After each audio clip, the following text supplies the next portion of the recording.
I have a sweet at the end of the world. This video is purely for entertainment and does not infringe on copyrights or laws. The rights to the novel and image belong to the original author. We do not claim ownership. Don't like waiting and want to listen to this fanfic in full now? Subscribe to our Patreon, where you'll find the best fanfics. Chapter 576 Aurora 20 Attack. At 10:15, an F-35 took off from a US aircraft carrier and flew to Mindanao to perform a routine bombing mission. This is Vulture 1. We have entered the war zone. Over. Command received. Vulture 1. Target position 131. 374. Approved to open fire. Over. Vulture 1 received. Open the safety. Over. The pilot ended the communication, turned off the communication channel, reset the route on the radar, and suddenly changed direction to Cagayan City. It was not until the F-35 got rid of the tracking of friendly radar that the US aircraft carrier realized that something was wrong. The radio station tried several times to contact the F-35 that had deviated from the war zone, but received no response. 3 minutes after losing contact, guided by the signal flare, the F-35 fighter launched an airstrike on a ground target in the eastern part of Cagayan City outside the war zone. After receiving a call from the Singapore embassy, Aisha's phone fell to the ground. "What's wrong?" Sun Jiao, who was sitting on the sofa watching TV, looked at the girl and asked in confusion. Originally, Sun Jiao thought it would be difficult for her to get along with Aisha and was hesitant about Jiang Chen's decision to arrange her to protect him. However, after a few days of getting along, Sun Jiao unexpectedly found that, even after she made her attitude clear, the relationship between the two did not evolve into the confrontational situation she imagined. Perhaps because the two of them had similar personalities, they were both very quiet when they didn't need to talk. Picking up the phone from the ground, Aisha hesitated for a moment and didn't tell Sun Jiao the truth. Nothing. Desperately telling herself not to be impulsive, Aisha took a deep breath, forced herself to suppress the worry in her heart, and dialed Jiang Chen's number. It was a busy tone. The little hand holding the phone trembled. Although she firmly believed that Jiang Chen would be fine, she still couldn't control the worry and fear in her heart. She was very brave and had always been like this because there was always someone who treated her very gently. At the same time, this was her only weakness. At this time, a hand reached out from behind and gently held her hand. Aisha felt the warmth on the back of her hand and back in a daze. "Tell me what happened, okay? But it's about Jiang Chen, right?" Biting her lower lip, Aisha nodded. "Then tell me." "But you can't help. What you said is very infuriating." Aisha stared at Sun Jiao blankly and explained in a panic. "No, it's not what you think. I mean, you don't say anything. How do you know I can't help? Don't forget, I'm the CEO of Future Group. You can help him, and so can I." Facing Sun Jiao's strong woman attitude, Aisha stared at her blankly. She lowered her head, her fingers stopped trembling, and a trace of relief and peace of mind appeared on her face. "Yeah." When the news of Jiang Chen's plane crash was passed to Liu Haoshan through Wanghai City Airport, and then from him to Xinjiao, it caused an earthquake in the entire Xinjiao's top leaders. Zhang Yaping, who was visiting Washington, used his diplomatic authority to call the Philippine presidential palace as soon as possible. At the same time, Ivan has urgently summoned all the soldiers on Crescent Island and transferred the Guardian-class frigate stationed at the port of Coconut Island to the border between New and Philippines. Why was Mu-771 shot down by a missile near the Philippine airspace? Mr. Aquino, I need your explanation. Please be careful with your words, Mr. Zhang Yaping. I'm not your subordinate. I don't need to explain anything to you. Although he was wrong, Aquino was still very dissatisfied with the president of a tiny country speaking to him in this tone, and he couldn't help but put on a tough attitude. "Our people have already carried out rescue operations according to procedures. But you know, the plane crashed in Cagayan City, and it is very difficult to rescue civil airliners in war zones. Our people are already working hard. In addition, I don't know where you heard the rumor from. What evidence do you have to prove that the passenger plane was shot down by a missile?"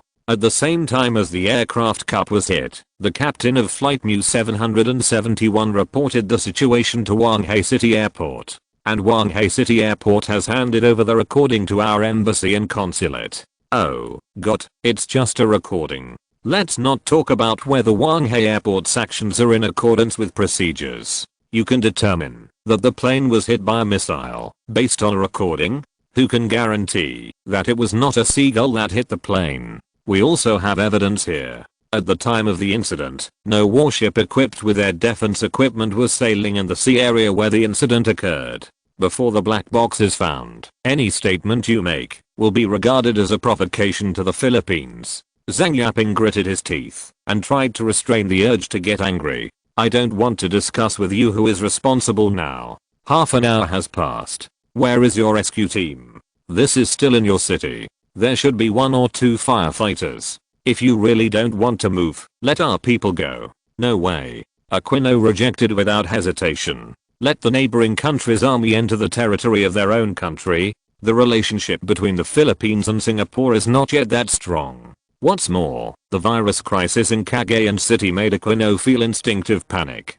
Tourism is the economic pillar of the Philippines. If the epidemic and panic spread, it will undoubtedly make the already severe economic and security situation in the Philippines even worse. Not only will foreign rescue teams not be allowed to enter, the Philippine army will also block the entire city. No one is allowed to enter or leave at will. Before there is progress in the development of a virus vaccine, the roads and ports leading to other cities in Cagayan must be completely closed. What are you hiding? Zhang Yaping said gloomily. We are not hiding anything. I have disclosed all the information that can be disclosed. What else do you want? Oh, I have to remind you that you should have seen it from the photos taken by the satellite. The plane crashed like that. Do you think the people inside are still alive? We have confirmed through the Cheyenne X-1 observation satellite that Jiang Chen is still alive. Really? Then you must have seen it wrong.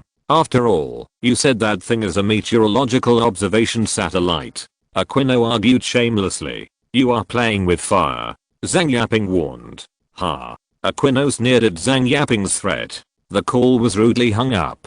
Zhang Yaping took a deep breath and then called Ivan, who was on Crescent Island. Negotiation failed.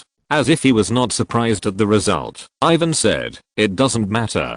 We are ready. You are really fast." Zhang Yaping knew that no matter how he persuaded him to stay calm, it would be useless, so he could only smile bitterly. We have always been fast, and we will never return empty-handed. Ivan said.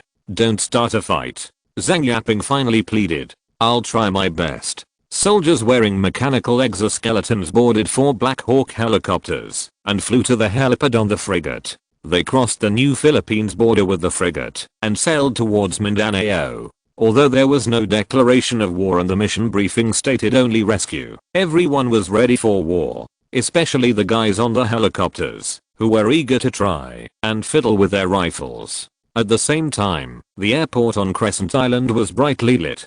Pilot, weapon system, normal, hydraulic balance system, normal, fuel tank, normal, tail, normal, inspection completed, shooter 1 requests to enter the runway. Control tower, entry approved. Pilot, shooter 1, has entered the runway. The ground crew waved the flag to the plane. Runway inspection completed. Control tower, approved to take off. Good luck, shooter 1. For next month's salary, take our boss home. Pilot, received. By the way, it's easy. After ending the communication, the pilot reached out and turned on the throttle switch on the dial and started the artificial intelligence navigation at the same time. The vortex engine burst into a block of light, and the fighter plane had roared past the runway, and the gusts of wind blew the palm leaves more than 10 meters away. Aurora 20, attack. Chapter 577. This night is destined to be unfair. The Black Ship Organization. It is an underground organization with members all over the world. Although it is funded by the Japanese government and Japanese companies, the two do not know the organization completely. The cooperation between the two parties is more like a paid scientific research, rather than the former's absolute control over the latter. The Black Ship Organization's action philosophy is not based on any superficial nationalism or personal values, but on an almost crazy belief, or a paranoid idea. They believe that the natural selection, which comes from the same source as humans, will bring eternal harmony to human civilization, and save humans from their own suffering, and bring human civilization to the unreachable starry sky, free from the constraints of gravity. This new type of religious group that is not directly affiliated with any organization, and does not focus on secular interests is almost impossible to be discovered by intelligence organizations of various countries. The pilot of the F-35 fighter numbered Vulture 1 is a member of the Black Ship Organization. The original plan was to use it to deal with Jiang Chen's power armor, but the plan changed a little. Jiang Chen did not use power armor, but used a more flexible mechanical exoskeleton. It was for this reason that the F-35 changed its strategy of bombing with aerial bombs and used 25mm machine guns to strafe. However, what Gordon did not expect was that Jiang Chen dodged this burst of bullets that could blow up a tank with his intuition. The target was not hit. The casualty assessment report of the ground unit came to his ears. "I know. I will take another shot." Gordon glanced at the thermal imaging display and found the heat source hanging on the side of the building. He couldn't help but curl his lips and raised his altitude to prepare for another dive. But at this moment, the infrared lock alarm sounded beep beep. Cursing inwardly, Gordon immediately pressed the heat decoy bomb and swung the joystick horizontally. A close-range air-to-air missile almost rubbed the fuselage, scaring him so much that his hair stood up.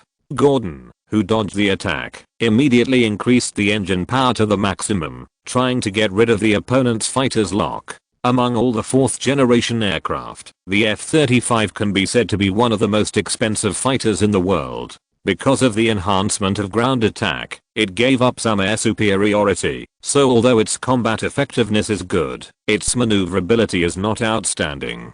But even so, the 4th generation aircraft is still the 4th generation aircraft, and it still has the strength that the 3rd generation aircraft cannot look down upon in visual range air combat. Gordon did not think that the fighter that attacked him was also a 4th generation aircraft. He had now gotten rid of the lock of the friendly radar. Before the US military responded and pursued, he had already completed the ground attack mission and landed at the secret military base in the Malay region. There are very few countries in the world that have 4th generation aircraft. He does not think that Singapore will be one of them. No matter how good the relationship between Russia and Singapore is, it is impossible to sell their 4th generation aircraft to them. With a sneer on his lips, Gordon restrained the blood rushing up, ready to shoot an AIM-120 at him after getting rid of this tail. But just as he increased his speed to the maximum and looked back, his sneer solidified on his face. The aircraft behind him, whose model could not be identified, showed no sign of being thrown away by him. How is it possible?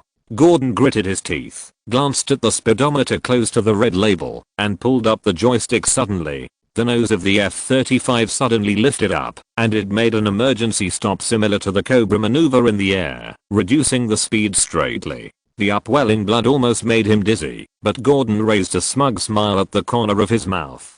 With the reaction speed of humans, it is impossible to respond in such a high-speed close-range air combat. As long as the enemy plane flies to the front, the identities of prey and hunter will be reversed. However, at this moment, Gordon caught a glimpse of an unbelievable scene with his bloodshot eyes. At the moment he pulled up the nose of the plane, the Aurora 20 machine gun chasing behind flashed, and the bullets of the 27mm machine gun shot his fuselage and wings into a sieve. As he expected, the Aurora 20 rushed under his car without any suspense. However, what he didn't expect was that the other pilot would be able to react and open fire in an instant.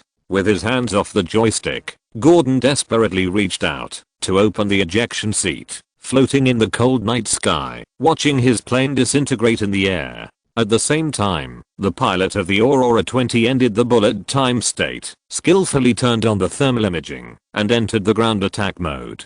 The air target has been resolved. Shooter 1 is waiting for attack instructions. Staring blankly at the sparks blooming in the air and the silhouette whizzing past, Jiang Chen's heart suddenly became happy. It was the Aurora 20. When he was worrying about how to get rid of the fighter, He didn't expect that it was Ivan who solved his urgent problem. Of course, he didn't know that at this critical moment, it was Sun Jiao who issued the attack order to Ivan as the CEO of Future Group.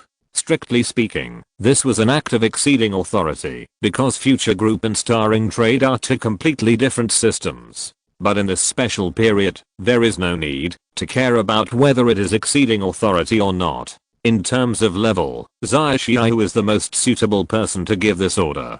Taking a deep breath, Jiang Chen left the bunker with his rifle and turned on the radio life signal detection device mounted on the ep. 6 red dots were marked on his radar and were approaching him at an accelerated speed. Seeing this, Jiang Chen smiled grimly and pulled the bolt with a click. "I'm so tired of you." However, Aurora 20 obviously did not give him the opportunity to fight in person. A roar of low-altitude dive sounded, and the dense rain of bullets instantly crushed the 3 red dots, zombies in the street area, where they were located, into slag. The dust even blew across the streets, hitting Jiang Chen's nose. 3 of the 6 people died instantly, and they began to disperse and retreat after realizing that the operation had failed. But would the people from Starring Trade let them escape?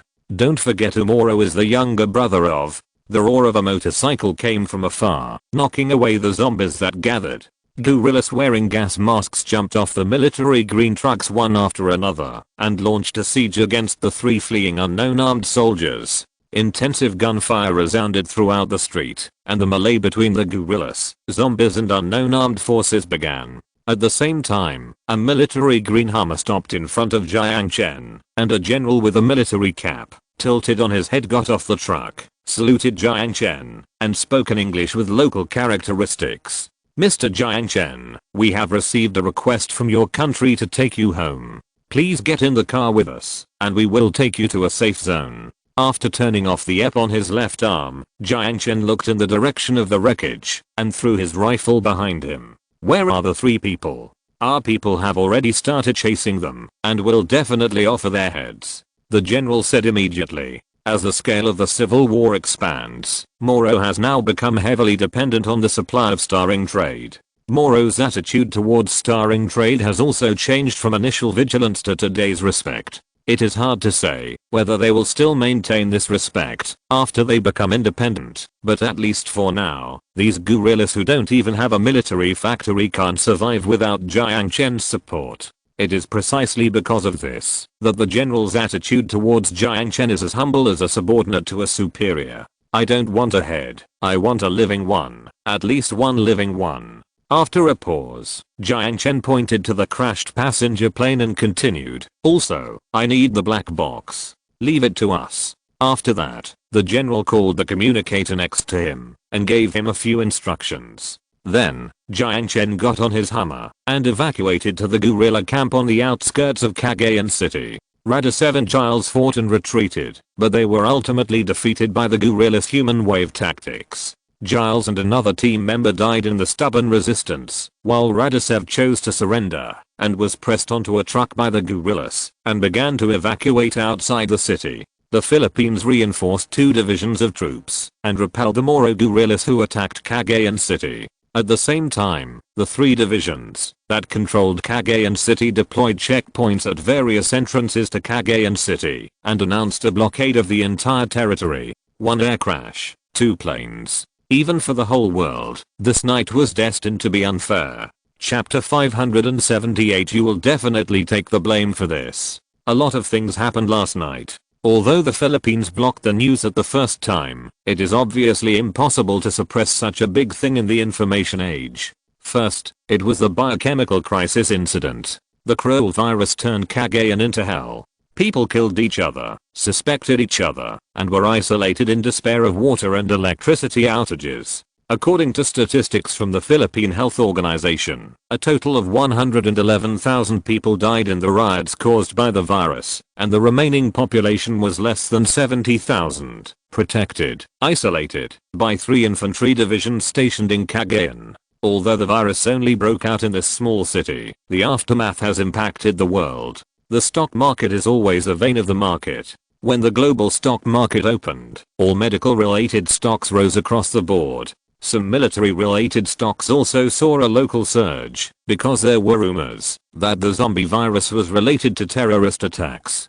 In view of the danger of this virus, countries may increase their efforts to combat terrorism and increase their budget expenditures in this regard. On the other hand, antibiotics and other drugs and easy-to-store foods in many countries and regions have been out of stock. Faced with empty shelves, Walmart and other supermarkets were both happy and worried. The happy thing was that the goods were often stuffed into shopping carts by crazy shoppers as soon as they were put on the shelves. The worried thing was that the salesperson had to face those angry customers who could not buy daily necessities and call the supplier again and again to urge the delivery. Because of this incident, future human biology unexpectedly made a fortune. When people buy food that is easy to store, they seem to have a special liking for nutritional mixtures, especially relatively cheap high-calorie nutritional mixtures, which are almost extinct from the shelves. The urging orders from major cooperative supermarkets like Snowflakes and all virtual stores such as Amazon and Taobao are out of stock. In this pain and joy of urging orders, future human biology made a lot of money. With the help of some people, this biochemical crisis incident was obviously overhyped. Although the Philippine Health Bureau has repeatedly said that this virus can hardly survive under ultraviolet light and only shows strong activity at night. But this rational voice from the official was soon drowned out by the media's reports on the lethality of this virus. Looking at the lethality alone, without considering the pathogenic mechanism and survival conditions, this virus is indeed terrifying. Because the word zombie is so deeply rooted in people's minds, people have almost regarded it as a synonym for the end of the world.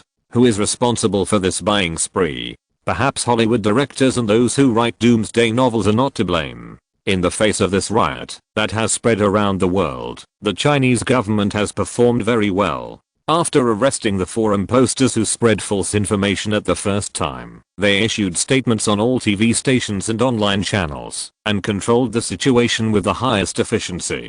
At the same time, the Ministry of Incineration and Chemical Industry investigated a number of novels that did not conform to reality, and arrested those who were full, and wrote some doomsday articles to confuse the public. This matter is considered to be settled. Then there was the F-35 crash. Last night, an F-35 fighter jet codenamed Vulture 1 took off from the John C. Stennis and headed for Mindanao to carry out an airstrike mission. However, after arriving in the war zone, the fighter jet lost contact with the aircraft carrier's command tower and disappeared from the radar. Subsequently, the fighter jet launched an airstrike on a residential building in Cagayan City, causing at least 24 civilian zombie casualties. After the airstrike, the F-35 fighter jet disintegrated at high altitude in Cagayan City. The wreckage has been controlled by government forces and handed over to the US military on the John C. Stennis. At present, the US military has not disclosed more information. A White House spokesman said that the CIA has intervened to investigate the incident. It is reported that the pilot of the fighter jet is named Carroll Gordon. His comrades had a very good evaluation of him and did not show any mental abnormalities before the mission. According to the testimony of the doctor responsible for his physical examination, this person has good conduct and has no history of taking addictive drugs. The pilot's body has not been found yet. According to the wreckage of the plane, the pilot parachuted out before the plane disintegrated. Both the Philippine government forces and the Moro guerrillas denied finding the pilot's whereabouts. The Moro guerrillas said that, if the United States is willing to stop airstrikes on Mindanao, they will also agree to the United States sending limited personnel into Moro territory to search for the pilot. The White House spokesman has not responded to Moro's proposal, but the US Stennis has stopped routine airstrikes. Finally, there is the MU-771 flight incident. Because MU-771 flight is considered to be suspected of spreading the virus, Wang Hai International Airport was temporarily suspended for 1 day. After obtaining virus samples from the Philippines, the Ministry of Health and the Ministry of Public Security conducted a comprehensive joint inspection of Wang Hai Airport. However, it was finally found to be a false alarm, and no suspected virus-carrying substances were found at the airport. The Philippines said that the air crash was a complete accident. Any rumors that the passenger plane was shot down by a missile are irresponsible and stupid.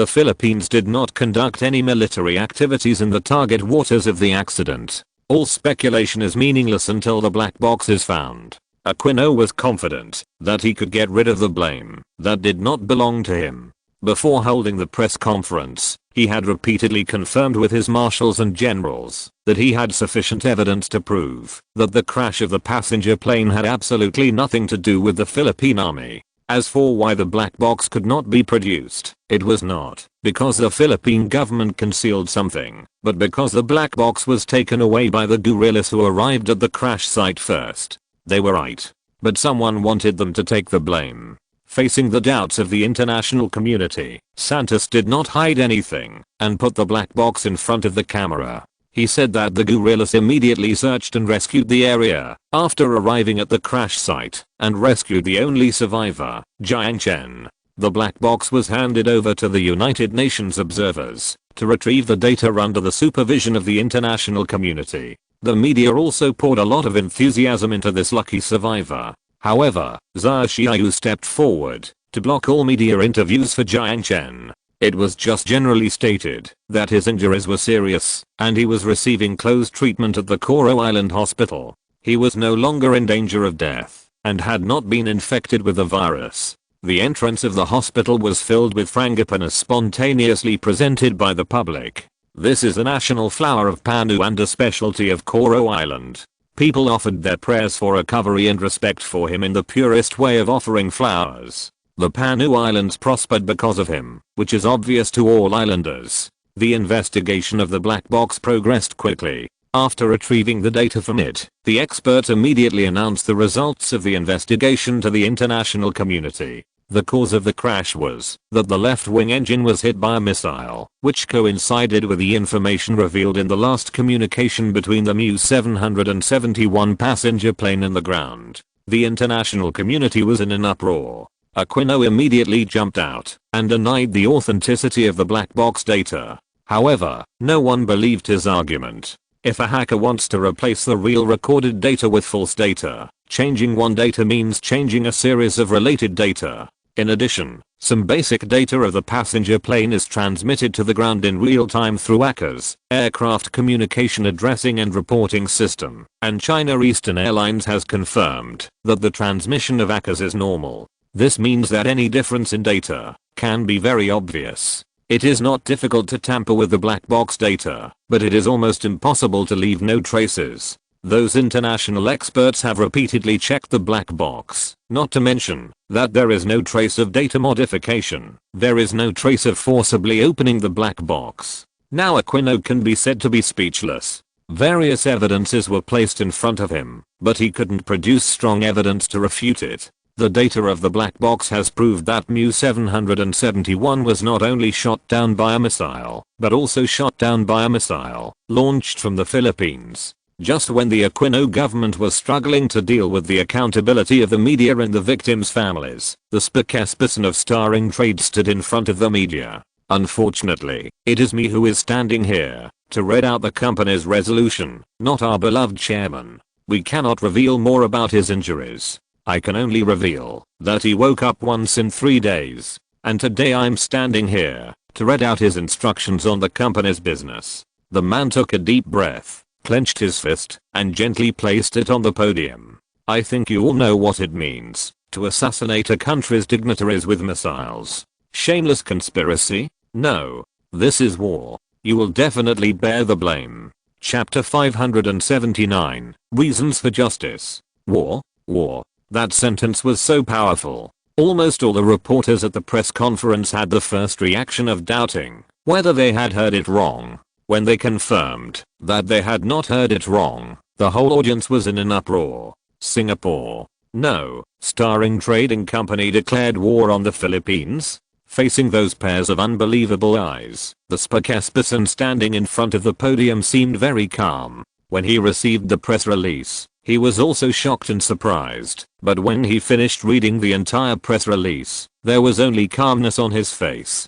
War can only be responded to with war. While the entrance of the Starring Trading headquarters in Coral Island was blocked by reporters, where was a seriously injured protagonist, At this moment, in a sea view villa 10 kilometers away from the hospital, Jiang Chen was leisurely lying on Asia's cool thighs, enjoying the sea breeze, while enjoying the gentle ear cleaning. The occasional hair that swept across the cheek and the gaze that stared at the cheek really made people feel a little itchy, both psychologically and physically. There is actually a reason why Jiang Chen is so leisurely at this moment. After all, he is now seriously injured and is receiving treatment. At least for a while, he cannot appear directly in front of the media. When he was taken back to the safe port of Davao by the Moro guerrillas, Jiang Chen met Ivan, who came to pick him up in person. Judging from the fully armed guys on the Black Hawk helicopter, they are obviously ready for a big fight. If the Philippine government intercepts them, they will force a landing with the support of naval guns and fighter planes. From the eyes of Santos and other guerrilla soldiers, Jiang Chen saw their envy of the excellent equipment of the starring trade soldiers. Seeing this scene, Jiang Chen suddenly had an idea, and a plan gradually took shape in his mind. A very dangerous plan. He walked to the side of Santos, hooked his shoulder and walked aside. Do you want to end this civil war as soon as possible? The excitement in Santos' heart at that time was simply indescribable. Although the guerrillas have grown stronger, facing the Philippine army, which has an advantage in firepower and manpower, the battle situation is still very unclear. Seeing that Xinghuan trade intends to help him further, how can Santos refuse? Although there is no expression on his face, the strong man with a magazine tied to his body immediately shook Jiang Chen's hand, saying that the people of Mindanao will remember your generosity and our friendship. Of course, Jiang Chen does not want any friendly statements. Xinghuan trade will send warships, air forces, and even marines to participate in the civil war in the name of mercenaries. The commission is still paid with limited mining rights or ore, but Jiang Chen said very kindly that only cost price will be charged. The only requirement for the Moro kingdom is to seize control of Cagayan City. Even if Jiang Chen does not ask them to do so, they will do so.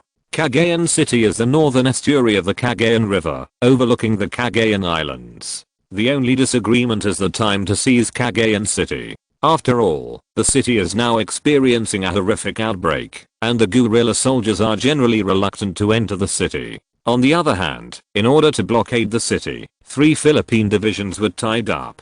From the perspective of military tactics, what should be done at this time is obviously not to attack the heavily stationed Cagayan City, but to shift the focus of the battle to the east and recover the northeastern region of Mindanao. However, Jiang Chen didn't care so much, and put forward a completely different opinion. Mr. Santos, we are here to help you end this civil war, not to help you fight a war of attrition. How to end this civil war quickly? That is to concentrate firepower, knock the opponent down with one punch, and then grab their necks and press them to the negotiation table. But we don't have enough troops to fight 3 divisions. Santos smiled bitterly. We do. Jiang Chen paused and continued. Enough firepower. Modern wars have never been won by population. Although the soldiers of starring trade are only more than 2,000 in total, their combat effectiveness is unquestionable. In the end, Santos compromised with Jiang Chen. He promised to send a division of troops to assist the Marines of starring trade to seize control of Cagayan City. But on the contrary, if the war losses exceed 40%, they will retreat. Jiang Chen confidently stated that this would never happen. As for the excuse for starting a war, he has already thought of it. Since public opinion generally believes that the Philippines mistook the passenger plane for a Chinese reconnaissance plane and mistakenly launched an anti-aircraft missile to shoot it down, then Jiang Chen would not mind adding fuel to the fire and directing public opinion in a more sinister direction. After learning that Jiang Chen, the chairman of starring trade, was sitting in the passenger plane, the Philippines launched an anti-aircraft missile out of revenge for the Philippines' disregard for the lives of innocent people and their sophistry for their criminal acts.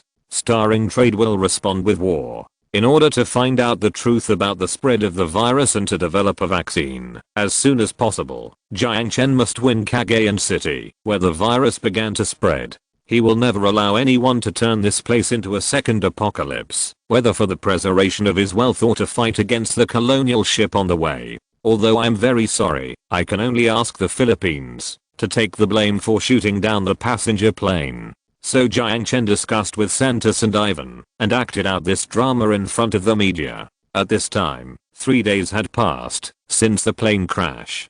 Don't move, it will be fine soon. After changing to a cotton swab, Aisha focused on cleaning the dirt on the ear of Jiang Chen, who was about to fall asleep. 10 minutes ago, the Philippine Ministry of Foreign Affairs issued a warning that the dangerous remarks of starring trade would be regarded as a war provocation. They have dispatched the Manila fleet to the new Philippine border. Is it really okay? Sitting on a recliner nearby, Sun Jiao pushed the black-framed glasses on her nose, pretending not to see Aisha's knee pillow, and reported with a tablet in her arms. No problem, the Philippine warships are a joke. Jiang Chen waved his hand and said, "What about the United States?" Sun Jiao is still a novice in international relations, so she used a questioning tone when reminding Jiang Chen. The United States will not take action. Jiang Chen said affirmatively. Maybe they want to make a move, but they will change their minds in an hour. Just when Sun Jiao was about to ask why he was so confident, the glass door of the villa balcony was opened. "Mr. Patient, do you need a cold drink?" Liu Yao said jokingly as she walked in wearing a nurse's uniform. 3 eyes fell on her. Sun Jiao's coldness, Aisha's appreciation, and Jiang Chen. In short, they were stunned.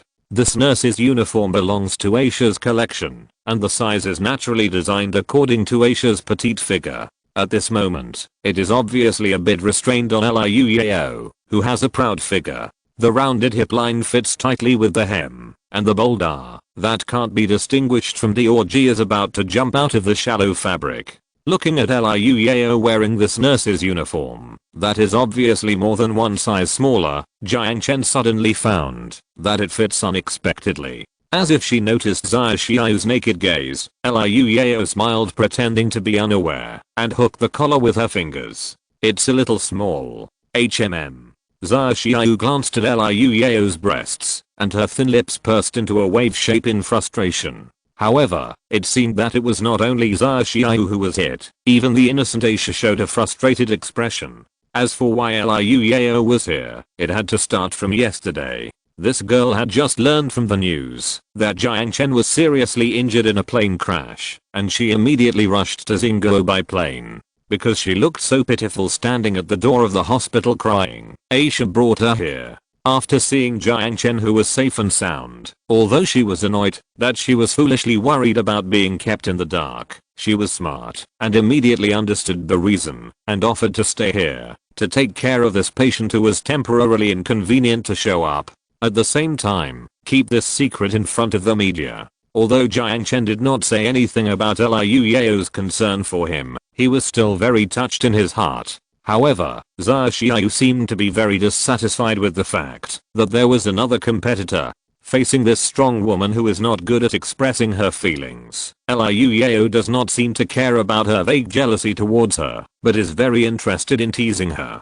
Feeling the breeze on his face and looking at the calm sea, Jiang Chen sat up and took the tablet from the table. "It's a nice day today." Aisha put away the ear spoon and gently lifted the hair around her ears. "Really? But the weather will change soon," Jiang Chen said casually and turned on the tablet. At the same time, 3.6 kilometers away, Cheyenne X-1 aimed its lens at the surface of the western Pacific Ocean. In that endless blue, a duel between 4 and 101 was taking place. If you're listening to this novel on a channel other than Fanfic World, it means they downloaded and uploaded it without effort. We cordially invite you to visit our channel, Mundo Fanfic Novelos. There you'll find the original version of this story and you can explore many other novels of various genres. We're waiting for you to immerse yourself in a world of incredible novels. Chapter 580, The Power of the Electromagnetic Gun. On the Blue Sea, 101 ships slowly stopped at the border between Singapore and the Philippines. Under the command of the flagship, they formed a formation to meet the enemy. The main naval forces of the Philippines are some retired western ships, such as American minesweepers, British patrol boats, and some French and American tank landing ships from World War II. Take the Raja Humabon, the largest and most powerful frigate of the Philippine Navy, as an example. This legendary frigate was formerly a cannon-class frigate built by the United States during World War II. In 1955, the US military handed it over to Japan. After the Japanese Maritime Self-Defense Force named it Hatsuhi, it was used until 1975. In 1978, the ship was transferred to the Philippines by Japan. It was first towed to South Korea for overhaul and modernization, and then served again in the Philippines in 1980. It is an absolute third-hand product, and one bone feeds two dogs. The ship is equipped with 3 Mk22 76mm open-type naval guns, with the shooters exposed, and without basic armor protection. 3 Bofors 40mm twin anti-aircraft guns, 6 Oerlikon 20mm anti-aircraft guns, and 4 12.7mm machine guns are all standard equipment for the US Navy during World War II. However, the main force of the Philippine Navy is still 2 Hamilton-class patrol ships eliminated by the US Coast Guard. In August 2011, the United States just transferred a retired Hamilton-class patrol ship to the Philippines. This second-hand American warship was renamed Gregorio del Pino by the Philippines, and is considered the most advanced warship in the Philippine Navy. However, the backwardness of equipment cannot prevent them from despising Singapore. They may be weak if they confront China head-on, but they don't need to fight against Singapore, a small country. 51 main combat ships, more than 50 auxiliary ships, and more than 100 warships are lined up on the new Philippine border in the Western Pacific. The Navy soldiers stand on the deck with their heads held high and guns held, which is quite a king's military style. The commander of the operations is Major General Jesus Millian, who can be regarded as a young and promising faction in the Philippine political arena.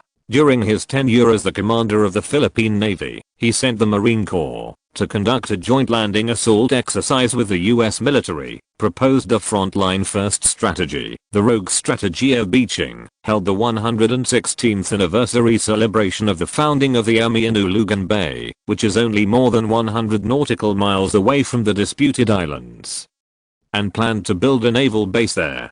Standing in the command cabin tower of the Hamilton-class patrol ship as the flagship, Admiral Jesus adjusted his navy cap and looked at the tranquil sea level with his hands behind his back. For an overwhelming war, he is thinking about how to humiliate those opponents who overestimate their own strength. The Philippines needs a real victory to show the world its naval strength and deter the villains who have repeatedly harassed its borders. Guardian-class frigate? It is very powerful, yes. The weapons of the Russians have always been very rough. But I heard that those idiots dismantled the 100mm A190 naval gun on the ship and replaced it with a cannon that you can't even tell what it is. The wide and flat gun body is like a lying tuning fork. Jesus doesn't think that thing will pose a threat to the Hamilton patrol ship under his command. Without the most important main gun, with only 2 14.5mm machine guns, what can a Guardian-class frigate do? Jesus is very clear. Although the Russians sold the ship to Jiang Chen, the anti-aircraft missiles and anti-ship missiles on the ship were removed. After all, these equipment are military secrets. Even if they are business friends, Russia has no reason to teach them everything. The adjutant walked to his side and saluted neatly. 5 Far-50s have arrived overhead and entered cruise mode. Harpoon 1 requests attack order. Jesus smiled and did not answer, but asked an unrelated question. Rolando, tell me, what color suit would be more appropriate to wear to attend the celebration ceremony? Rolando was stunned for a moment, then smiled happily. I recommend the blue one. Just like me, that's my favorite suit.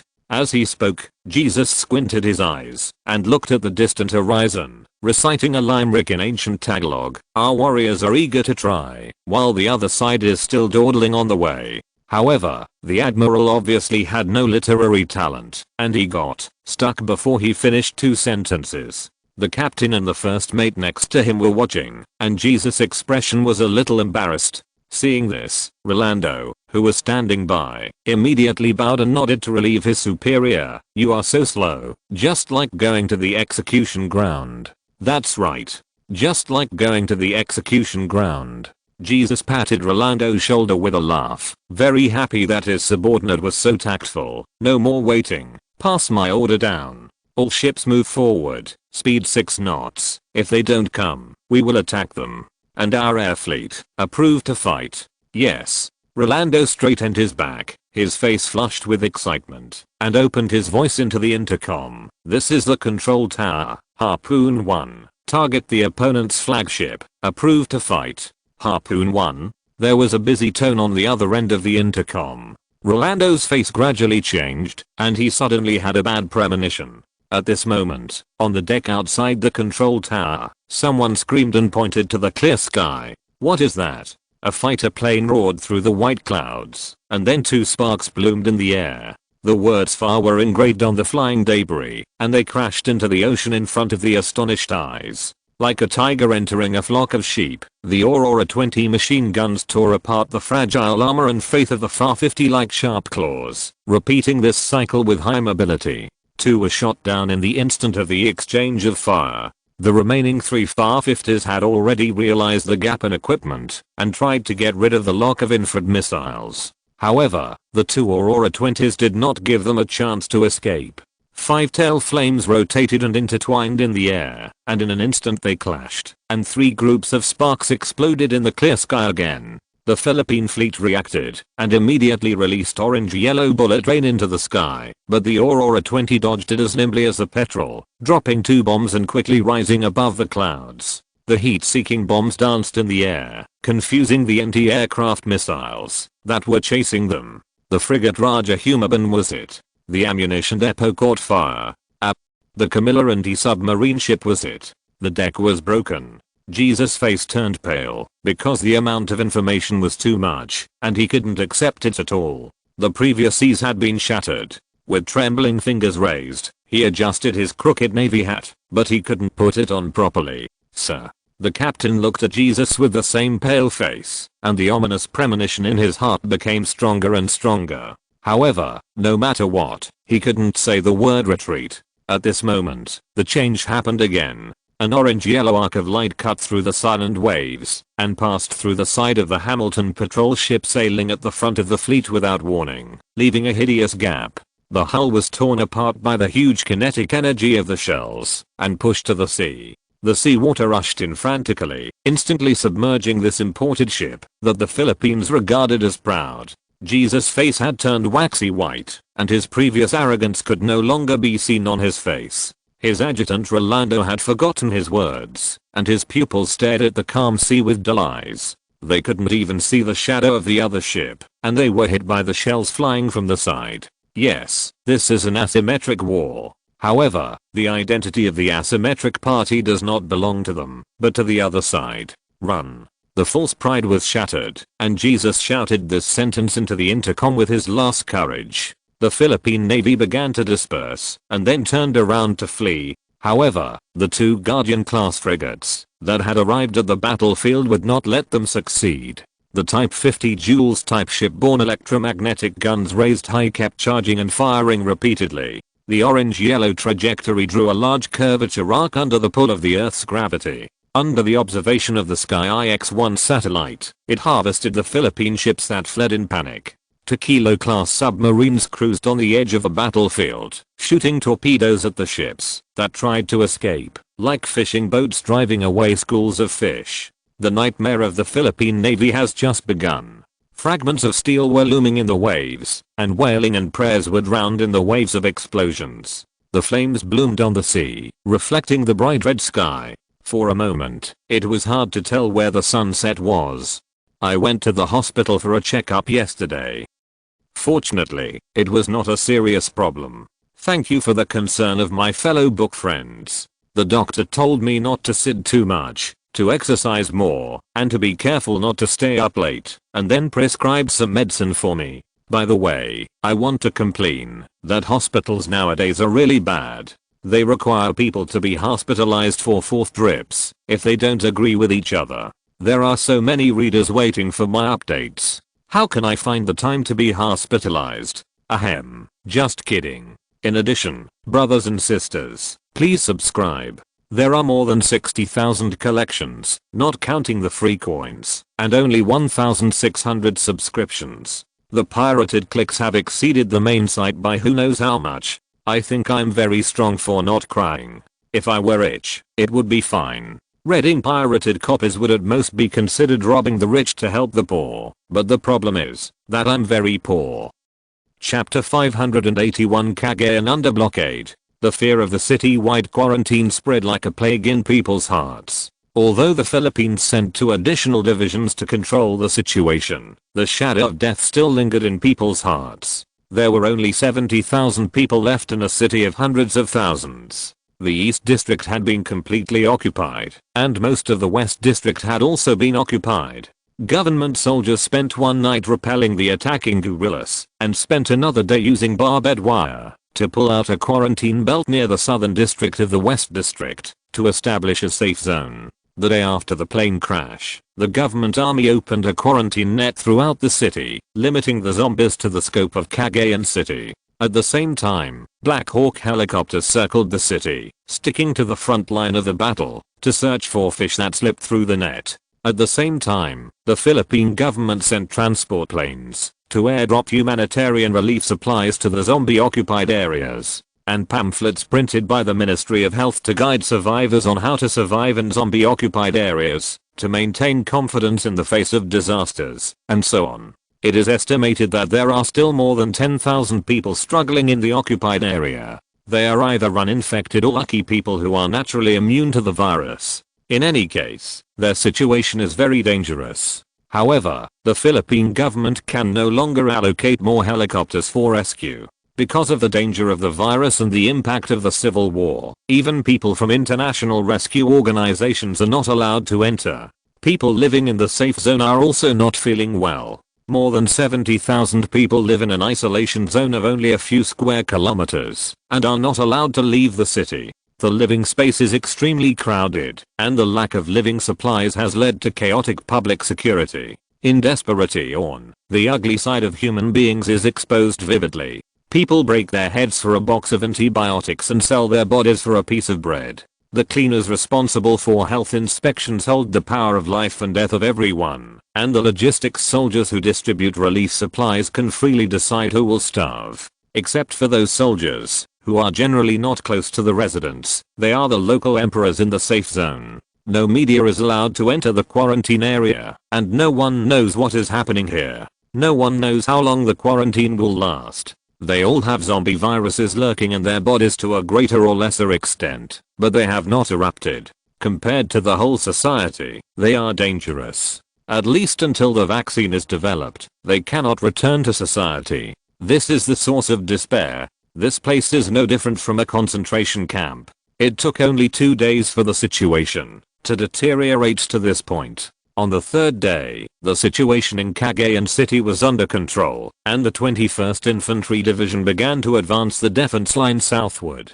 At the same time, the 14th Division separated a mechanized brigade from the safe zone to the Cagayan River to recapture the Cross River Bridge. However, the commander of the operation obviously underestimated the strength of the zombies. The mechanized brigade suffered heavy casualties before it reached the bridge. In theory, soldiers with hot weapons will not be at a disadvantage when facing zombies, but this is not the case. Although the equipment of the Philippine Army is not as bad as that of the Navy, its training level is notoriously low. This is not only reflected in the marksmanship, but also in the quality of combat.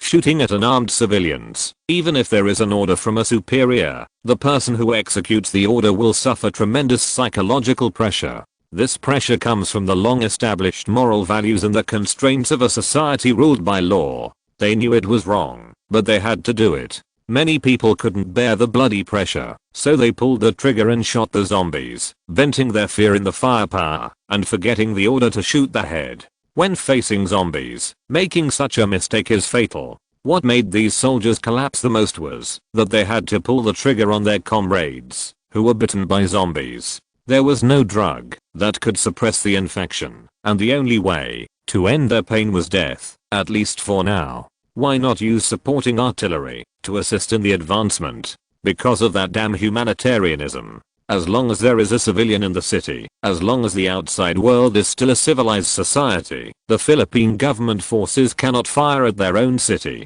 Countless eyes are staring at them. Politicians don't allow them to do this, and the media doesn't allow them to do this. It's better to say that they have been under a lot of pressure by shooting those patients instead of using anesthetics. Cagayan City is a mess, and it is a mess that has to be taken care of. Aquino had thought about burning down the whole city, burning all those lunatics and viruses, unless he wanted to face charges of terrorism. Just after the 3rd Mechanized Brigade of the 14th Division returned to the safe zone with low morale, the Philippine Ministry of Foreign Affairs received a declaration of war from Starring Trade.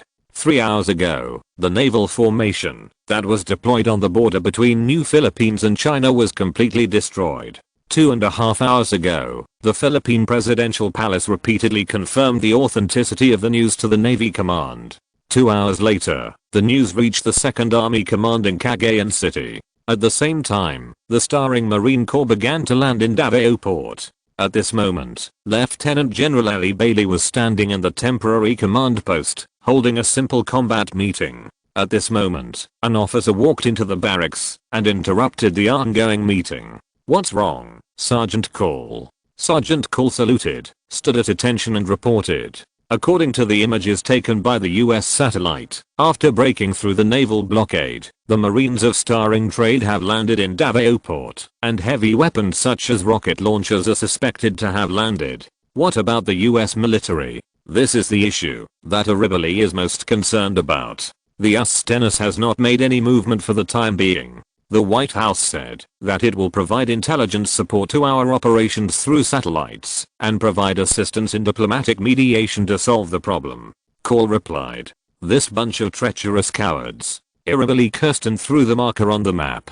Jiang Chen is currently unconscious. The reason why the US side made such an appeasement strategy is that on the one hand, it is worried that Starring Trade, which has lost its leader, will react in an extraordinary way, and on the other hand, it is uncertain about its combat effectiveness. The electromagnetic naval guns of the Guardian-class frigates and the combat performance of the Aurora 20 shocked the US Stennis, which was watching the battle through the Global Hawk drone. Therefore, the White House had to re-evaluate the strength of the new country and discuss whether to adjust its diplomatic strategy towards the new country. Although the Hamilton patrol ship was a type of ship eliminated by their maritime guard, it was still too shocking to be penetrated by a single shot. Especially since this type of semi-curved artillery is not like a missile and cannot be defended by anti-missile equipment.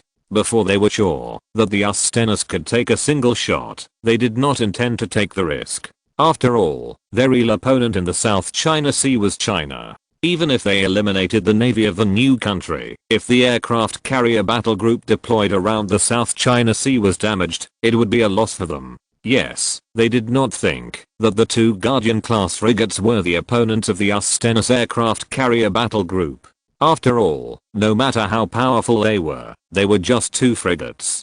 Compared with the aircraft carrier battle group with comprehensive combat functions, their capabilities were still too small. But no one doubted that being bitten by these 2 ants would be very painful. There were still many things to discuss, but before they came to a conclusion, the soldiers of Starring Trade had probably beaten the Philippines to the ground. This is the essence of Blitzkrieg. What should we do now? Brigade Commander Ludel, who was sitting at the command table, picked up the marker and handed it back to Lieutenant General Aliberry. "No big deal." Ellie Bailey raised his eyebrows and drew 3 circles on the 3 turning points of the Cagayan River deep into Mindanao. The 21st Infantry Division has established defense lines at these 3 locations, with anti-aircraft guns and machine gun fire points deployed. I need you to take the 15th Mountain Division through the foothills on the east side of the Cagayan River and deploy new US troops to support our medium-range air defense missiles and infantry artillery positions at these 5 points, and coordinate with the 21st Division, deployed along the river on the west side.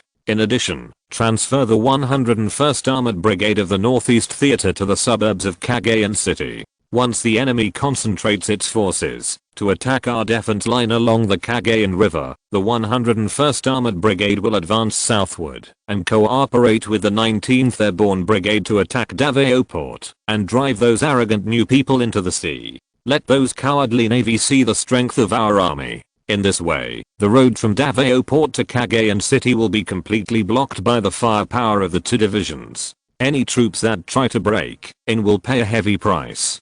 Defense. How long will this war take? The quartermaster turned his pen and asked Ellie Bailey. Maybe half a year, maybe just a month. Ellie Bailey said.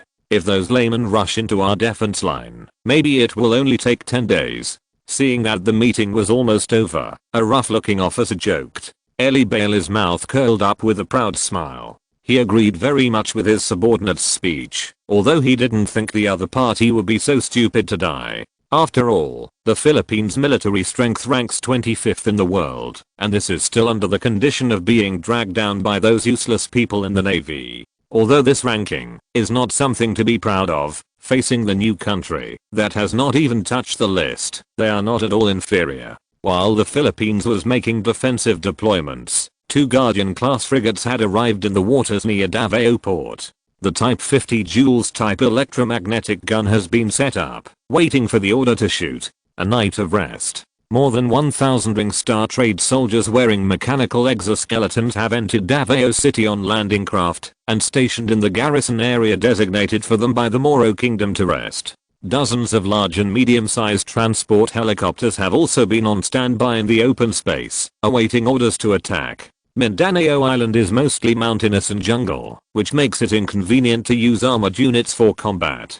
This is very beneficial for the Moro guerrillas and Ring Star trade. Ivan, wearing sunglasses and a general's cap, arrived in Davao City again in a Black Hawk helicopter. This time he arrived as a field commander. The commander of the 5th Infantry Division of the Moro Kingdom drove to the airport to pick him up, and his 2 strong hands were clasped together heavily. "Are you ready?" "Ready."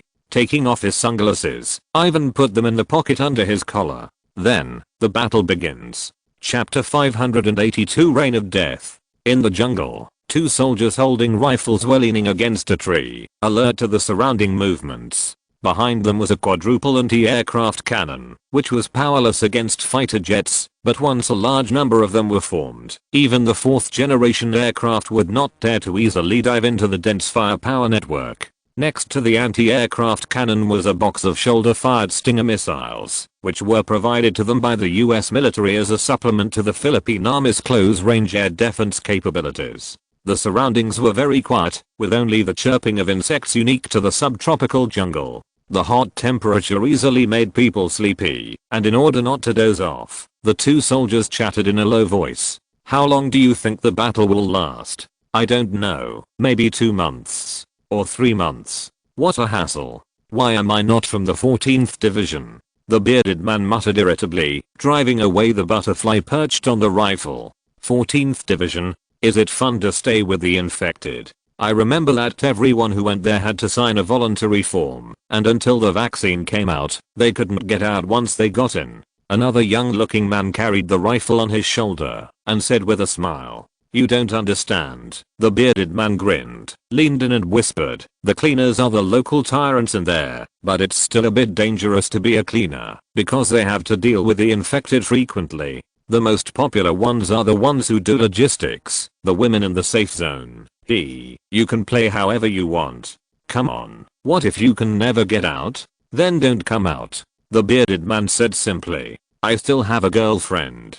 The breeze blew, and the man glanced at the bushes that were safe and sound, and said uninterested, "You can have many girlfriends when you go in," the bearded man teased. Neither of the 2 people who were joking noticed that the transparent ghost was sneaking past them. The button-sized infrared indicator was placed not far behind the 2 people. The little red light was hidden by the bushes, just like the beetle perched on the palm tree. After all the indicators were placed, the ghost agent arrived at the edge of the battlefield and left the battlefield in a small helicopter. In the helicopter, she turned on the communicator. The beacon has been placed. At the same time, at an altitude of 10,000 meters, the Aurora 20 pilot ended the cruise and reached out to turn on the infrared device. Received. On the black and white screen, dozens of red squares instantly locked onto the white signal sources. The pilot checked the radar, confirmed the strike radius and altitude, reached out to open the safety cover, and pressed the red button with his thumb.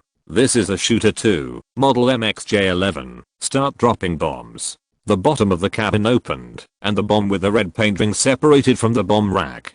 Without a gorgeous tail flame, it fell from the sky like an inconspicuous black dot. When the altitude dropped to 2,000 meters, the bombshell instantly disintegrated, releasing the bullet body in the cavity. Just like the seed scattered by a seed drill, Bright flowers bloomed in the green jungle. It is called death. The flames of the explosion covered the jungle in the target area without warning, and shrapnel and sparks shuttled through the forest, tearing apart everything within the explosion range. It rained death. MXJ-11, nicknamed the smallpox, weighs 1,200 pounds and is divided into high explosive and armor-piercing types. It is a copy of Pan-Asia's terminally guided cluster bomb. An MXJ-11 contains 88 bomblets with terminal guidance devices. When it is thrown to a certain height, all bomblets can be released, and all locked targets in the target area can be cleared under the screening of intelligent programs. 74 anti-aircraft firepower points were cleared in an instant. The airstrike came from an altitude of 10,000 meters, and the sentries on duty did not even have time to lie down and hide according to the explosion. Because the light of the explosion was too dazzling, the pilot turned off the infrared device and clicked the microphone on the helmet. This is Shooter 2. The anti-aircraft firepower point has been cleared. Over. Shooter 3. 4 received. Short-range ground attack begins. Shooter 1. 5. The opponent's bird is handed over to you. Received. Then, the hunt begins. 4 fighters broke through the clouds and dived down from the sky. A series of explosions destroyed all the anti-aircraft firepower of the 21st Division of the Philippine Army, and also stunned all the Philippine soldiers ambushed in the forest. Without giving them much time to react, the whistling sound of the airstrike came from far away. Enemy planes found. Damn it, it's firing at our people. Where are our anti-aircraft guns? We need support. The observer shouted at the walkie-talkie while crawling behind the sandbags. There was no response from the other side. He would not see that in the barracks of the field command. The officer wearing an officer's cap had fallen in a pool of blood. Like the deputy and bodyguard lying next to him, there was a creepy blood-hole tattooed on his forehead. And the ghost agent who was the murderer had already left. The whistling sound of the airstrike responded to the observer's roar, and the rifleman crawling more than 10 meters away from him was turned into ashes together with the sandbags, used as shelter under the 27mm machine gun fire. Then, he saw 10 more sparks falling from the sky. The explosion was undoubtedly from the Philippine Air Force's FA-50. It was their proud weapon, a 4th-generation aircraft. 5th-generation aircraft in Soviet standards, modified by South Korea based on the T-50 Golden Eagle fighter, a symbol of friendship between South Korea and the Philippines, but now it has turned into pieces. In the direction of Davao Port, rockets were launched one after another, covering the sky above the Filipino soldiers' positions under their desperate sight. However, to their surprise, these rockets did not cause any casualties to them. It was as if they had misfired, and only a flash of electric arc flashed in the air for a moment. The observer crawling behind the bunker was about to report the news to the division headquarters behind the war zone, but he was immediately stunned. The walkie-talkie seemed to be broken. Not only the walkie-talkie, but also the GPS, watch, holographic sight, and even his flashlight. All of them lost their function. An expression of seeing a ghost immediately appeared on his face. In modern warfare, losing information means losing everything. The battlefield width is more than 10 kilometers. Soldiers who have lost their command system are like mice in a cage, waiting for death in darkness and chaos. The EMP rocket destroyed all electronic equipment in the area, and the entire 21st Division of the Philippine Army was cut off from communication. At the same time, the 5th Infantry Division of the Moro country began to attack.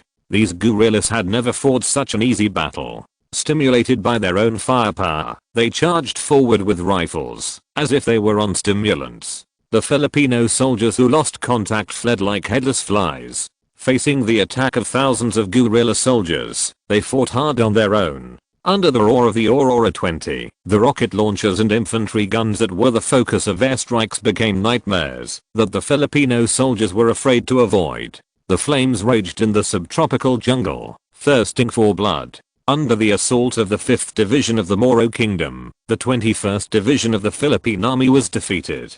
At the same time, the soldiers of the starring Marine Corps took a helicopter and airdropped at the foot of the mountain on the east side. 1,000 soldiers wearing mechanical exoskeletons, supported by naval guns, fighter jets, and hummingbird drones, pursued the retreating 15th Mountain Division of the Philippines. Faced with flexible mechanical exoskeletons, the Filipino soldiers still fell behind, even though they had the advantage in numbers. It was almost a one-sided battle. The war did not last long. Before the 2nd Army's Land Forces Command could react, bad news about the collapse of the front line flew to Elie Bailey's command desk one after another. Retreat. Let the people of the 15th Mountain Division withdraw. And those idiots of the 21st Division. Damn, a bunch of good-for-nothings. Elie Bailey punched the table angrily, and his hat fell off in anger. The communicator looked at the commander in fear. Commander, why aren't you going yet? Elie Bailey wanted to slap this guy to death. Every second, someone was dying in the battle, and his heart was bleeding. The 15th Division has been surrounded. Elie Bailey was stunned and swallowed hard. What about the 21st Division? The 21st Division cannot be contacted for the time being. Commander? Commander, where are you going? Commander. The communicator looked at Elie Bailey in surprise as he slammed the door and left, and his hat fell to the ground without being picked up. While hurriedly climbing into his car, Elie Bailey rudely urged the driver to take him to the 14th Division headquarters stationed in Cagayan City. At this moment, the commander looked ferocious, with fear written in his pupils. Damn. This is not a war. This is a massacre. Chapter 583. You have no choice. The 21st Division, which had lost contact, was annihilated by the 5th Division of the Moro guerrillas, and more than 6,000 people, including the division commander, were captured. The 25th Mountain Division, which was suppressed by naval guns and fighter planes in the foothills east of the Cagayan River, was severely damaged and chose to surrender under the siege of the starring Marine Corps. As a result, the starring Marine Corps achieved a brilliant victory of 1,000 people capturing 7,000 people. In an asymmetric war, the disadvantaged party has no power to fight back on the front battlefield. The Philippine Army, which concentrated its strength to resist, faced a disastrous defeat, just like Iraq's experience in the Gulf War. The synchronous orbit reconnaissance satellite broadcast this tragic battle in real time to the Ustenas aircraft carrier battle group, which was waiting solemnly hundreds of kilometers away. The pilot who had already boarded the F-35 fighter climbed down from the plane under the command of the control tower. The Osprey gunship, which was checking weapons and ammunition, also returned to the hangar, and the Marines who had finished dressing also put away their rifles and walked down the Black Hawk. Standing in the control tower, Captain Hoffman looked at the screen with an ugly face and uttered two words after a long while. This bunch of trash. Indeed, trash. The deputy captain standing next to him swallowed his saliva and said with difficulty, "For the Philippines, an ally that can't help the mud, these American troops stationed in Asia look down on it from the bottom of their hearts. But now, they have some sympathy for the two divisions of the Philippines that were beaten and fled. Report to the Pentagon. Combat preparation. Relieve it first." After saying that, Colonel Hoffman left the command room without looking back, leaving the deputy captain and the communicator looking at each other in bewilderment. At the same time, in the new country hundreds of kilometers away, in the confinement room of the Crescent Island military base, a Slavic-faced man was sitting on a bench, looking at Jiang Chen sitting opposite him with a gloomy look. He has been locked up here these days, but the people of Starring Trade have not abused him. Not only do they throw him 2 nutritional mixtures every day, but they also stuff him with a newspaper, but they have never interrogated him. "It seems that you are not injured," Radicev said with a gloomy face. "You should thank me for my kindness. At least my people let you read the newspaper." Sitting opposite him, Jiang Chen crossed his 10 fingers in front of his knees and said with a smile, "As for the one next to you, we are repeatedly testing the limit of his recovery ability." A drop of sweat slid across Radicev's forehead, and the stubble on his chin moved. "You devil. Do you think so?" Jiang Chen smiled, leaned back in his chair, and pushed a document on the table in front of the Slav. The victory report from the front line has been received, and he now has plenty of time to deal with these trivial private matters. Radicev glanced at the document and looked at Jiang Chen inquiringly. "Don't you understand? This is the casualty statistics report of Cagayan City. This number is updated every day. A total of 253,000 people died from the virus. It was you who poisoned. Who is the devil? It's you, Mr. Radicev." Jiang Chen pointed his finger at the shadow of the bulletproof glass and said. Radicev looked at Jiang Chen indifferently. As a mercenary, he did not feel guilty about his actions. He earned money in blood. If he failed in a mission, he would just be one of the numbers. Suddenly, he realized something was wrong. Why do you know my name? Jiang Chen raised his eyebrows and said with a smile. Not only do I know your name, I also know that you have 2 daughters and a son. They are in an orphanage in Thrace province, Republic of Macedonia. The eldest daughter is now in high school and the youngest daughter is sick and hospitalized. I also know that your ex-wife is working as an assistant at Al Jazeera TV in the Balkans. She is still single, and you still have phone calls. Enough. Radicev panted and looked at Jiang Chen with red eyes. His eyes were like a beast imprisoned in a cage, with warnings, threats, and powerless fear in his pupils. Seeing this, Jiang Chen's mouth curled up with a smile. Although it was unethical to threaten people with his wife and daughter, he did not seem to have the luxury of being picky about means. Who told you? Radicev panted and squeezed out these words from his teeth. There were 3 people at the time. In addition to the dead Mr. Giles, our Moro guerrilla friends also captured one of your people. Obviously, not everyone can resist our truth serum. Although there is not much intelligence in his brain, it unexpectedly contains these interesting things. Jiang Chen leaned forward slightly and placed his crossed fingers on the table. I'm curious why someone like you would choose to join the Black Ship. You should know that their actions will destroy the world, and no one, your lover and children, will be spared. This includes you, of course. Then destroy it. Anyway, this world is rotten. What's more, the Black Ship will arrive more than 100 years later, and I will never see the end of the world in my lifetime. Radicev sneered. Small people will never worry about what the world will be like after their death, because they have never left their own traces in this world.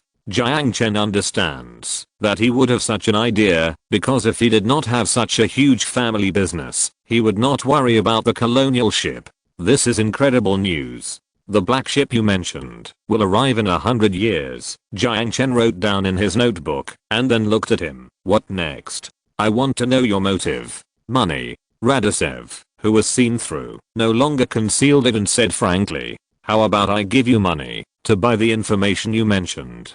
Jiang Chen said happily. For him, all problems that can be solved with money are not problems. However, Radicev sneered and said sarcastically, do you think I need money for myself? For your little daughter?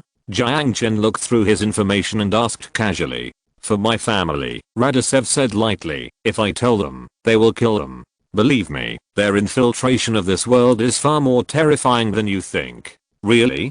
Jiang Chen said non-committally, took out the tablet on the table, and clicked a few times, calling up a picture, and pushed it in front of him. But to me, they are just a group of rats in the gutter. Radicev leaned forward, frowned and approached the tablet. This is Italian-style red brick buildings, busy streets. At the door of the clothing store, a blonde woman was holding the girl's hand and taking her to buy clothes. Suddenly, he realized that this was his hometown, a small town in the Thrace province of Macedonia. And that woman was his ex-wife, and the girl she was holding was his eldest daughter. They were buying clothes for his little daughter. Haven't been back for a long time.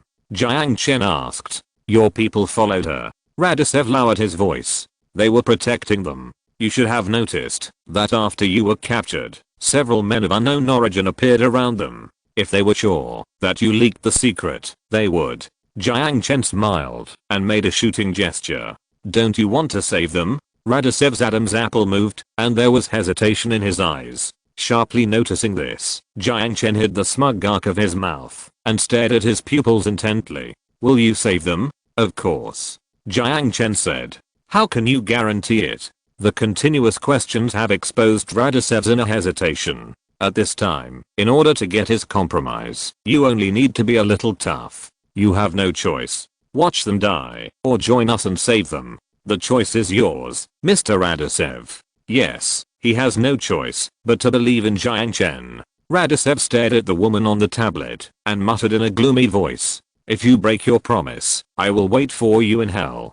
Don't worry, although I don't think I will go to hell after I die. Jiang Chen said with a smile as he turned the ballpoint pen again. Chapter 584. The enemy is at the gate. Santos still couldn't believe it. Even though the commander of the 5th Division placed the battle report in front of him with a happy face, he still couldn't believe that victory would come so easily. Facing the Philippine government forces equipped and trained in the United States, the guerrillas had almost never won on the front battlefield. They could only rely on the terrain advantage to regain a little advantage in the mountain and jungle battlefields, where armored units could not pass, and test the bottom line of the Philippine government in the stalemate. However, with the support of starring trade, his people defeated 2 divisions of the Philippine government army in just 3 days, and advanced to the suburbs of Cagayan City. It is no exaggeration to say that, if the Philippines was not willing to give up Cagayan City anyway, Aquino might have proposed negotiations in dejection, to exchange for tens of thousands of captured soldiers,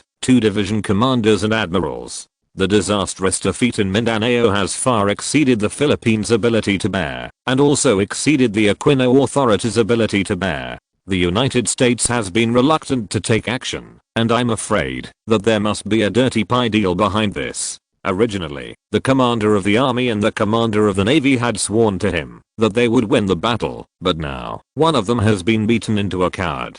The other has become a prisoner of starring trading. The Philippine Navy has a total of more than 120 ships, and almost all of them were pressed forward to show military power. As a result, 101 ships were turned into tatters and died in the Pacific Ocean. More than 4,000 sailors fell into the sea like dumplings and became prisoners of war. Not to mention Aquino, who was crying but had no tears. The speed of starring trading's advancement also frightened the White House on the other side of the earth, but they were helpless. After learning the outcome of the naval battle on the new Philippines border, the US president immediately found Jiang Chen, who was on a diplomatic visit to Washington, and expressed the hope that he could restrain the behavior of starring trading company. The implication was nothing more than, "You have made enough trouble, it's almost enough." However, President Jiang Chen said very simply, "I can't control it." Strictly speaking, starring trade is a private military company, not a national organization. The Moro side, which participated in the civil war as mercenaries, did not violate international law in legal terms. Moreover, the United States is the world's largest military contractor, and its mercenaries are notorious for their bad deeds overseas. From this perspective, the United States cannot blame starring trade for abiding by the rules of engagement. Of course, the so-called legal principles are just excuses and high-sounding rhetoric. What really makes the White House afraid is the weapons they display on the war stage. Not to mention the mysterious circular Aurora 20. The terrifying shipborne electromagnetic gun has always been one of the research projects of the Advanced Research Projects Agency, DARPA, of the United States Department of Defense. However, even the most advanced experimental electromagnetic gun currently equipped on the Ford-class aircraft carrier cannot achieve the terrifying lethality they observed from spy satellites. Many warships of the US Navy can sink the Hamilton patrol ship with one shot. But there are really few guns that can penetrate it with one shot from hundreds of kilometers away. Moreover, this also involves a problem of hit rate. If it is a conventional artillery, it is a miracle that it can hit it from such a distance. In addition, the excellent performance of the Aurora 20 fighter in the air battle with the FA-50 also made the White House alert. According to the assessment report given by the Pentagon, if the maritime power of the starring trade is to be disintegrated and a no-fly zone is re-established in the airspace of Mindanao, it is conservatively estimated that about 30% of the war damage to the US John C. Stennis aircraft carrier battle group may be caused. This is still a conservative estimate. In peacetime, such high war damage is unacceptable to the White House and Congress. The crash of an F-35 has already made the White House anxious. Pacifists still gather at the door of the White House, holding photos of pilots and shouting slogans. What's more, the strategic role of the US John C. Stennis is to contain China. If the conflict between starring trade and the Philippines is rashly intervened, it is very likely to disrupt the US military deployment in South Asia. There is also the zombie virus that broke out in Cagayan City, which is also the most troublesome point for the White House. Because of the Philippines' attitude of blocking the news, media reporters generally suspect that the virus is a biological weapon deployed by the Philippine government in Cagayan City, but Aquino can't provide sufficient evidence to clarify this point, but just blindly put the words lie and slander on the heads of the media. Any mature politician knows how stupid it is to quarrel with the media. However, even mature politicians may find it difficult to remain rational when facing such a bad situation. In any case, it is not a wise move to publicly support the Philippine government at this moment. Of course, some congressmen have also proposed that, if Moro controls Cagayan City, given its hostile attitude towards the United States, it is hard to guarantee that they will not leak the virus to terrorists who also hate the United States. The appeasement policy is tantamount to a slow-acting poison. After all, there is currently no vaccine or antidote that can restrain this virus. Once the virus spreads in densely populated areas, the consequences will be disastrous. Although The Walking Dead has good ratings in the United States, it does not mean that Americans really want their country to become a zombie country. It is for this reason that some members of Congress immediately proposed that the US Marines should be sent to Cagayan City. At least peacekeeping forces and medical teams from the World Health Organization should be sent to Cagayan City to bring Cagayan City under the joint control of the international community. Viruses that threaten human society should be overcome by all mankind. While the White House and Congress were discussing which strategy to adopt, the starring Marines had assembled in the southern mountains of Libona, redeployed artillery positions composed of Fireball 1 rocket launchers, and transported EMP rockets to the artillery positions by heavy helicopters. After confiscating the American equipment of the Philippine Army, the 5th Guerrilla Division of the Moro Kingdom has transformed itself, and has now become the best equipped 5th Infantry Division in the entire Moro country. After a brief rest, all the prisoners were taken over by the 6th Division. The 5th Infantry Division followed the footsteps of the starring Marines and went up the Cagayan River. With the support of the Aurora 20 airstrike, it effortlessly captured the largest airport in northern Mindanao, the Cagayan International Airport. 2 divisions were destroyed in one day. The Philippine Army was completely stunned. When defending the airport, it did not even put up much resistance and abandoned its position and evacuated in the direction of Cagayan City. The morale of the 14th Division stationed in Cagayan City, which was already low, fell to the bottom. From time to time, there were sounds of fighter planes whizzing in the air, driving them back to the bunker. This sound once belonged to their friendly forces, but now it has become a nightmare that makes them panic and unable to fall asleep, making them huddle in the bunker and dare not pop their heads out. Urban assault is not as easy as jungle battle, especially when the Philippines is determined to be a turtle. The 14th Division is one of the most elite divisions in the Philippine Army. It has not only participated in the US-Philippines joint military exercise, but also has 2 mechanized brigades. It is the only modernized unit that the American instructors not to. Because Aquino issued a death order to defend Cagayan City, the commander-in-chief of the Philippine Army gritted his teeth and transferred another tank brigade from the northern theater to the city to strengthen defense. In order to make up for the lack of Air Force strength, the F-5A Freedom Fighter, that was originally fully retired, was also dragged out of the fighter graveyard and reserved after rest. With the OV-10 Mustang light attack aircraft, it can be regarded as barely filling the gap in the strength of the Air Force. However, the Filipino pilots are obviously full of fear of the death flight. Using the F-5A to fight against the Aurora 20, which even the FAR-50 cannot match, is like using a toothpick to poke an elephant. They simply can't muster the courage to climb into the cockpit. Faced with the negative emotions in the army, Aquino was furious, but he could do nothing about it.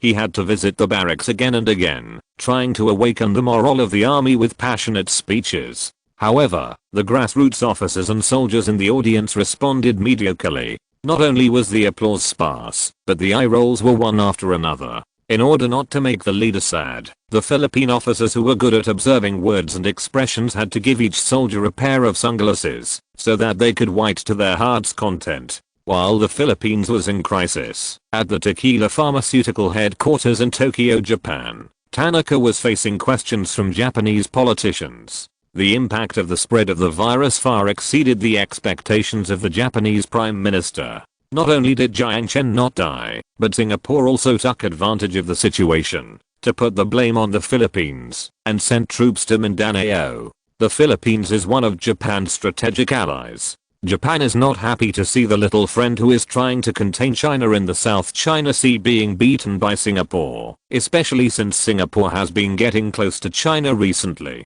In addition, the F-35's betrayal has also made the Japanese government feel a little wary of the Black Ship Organization. This dog they fed has stretched its claws to their father country without their knowledge. The CIA has already intervened in the investigation.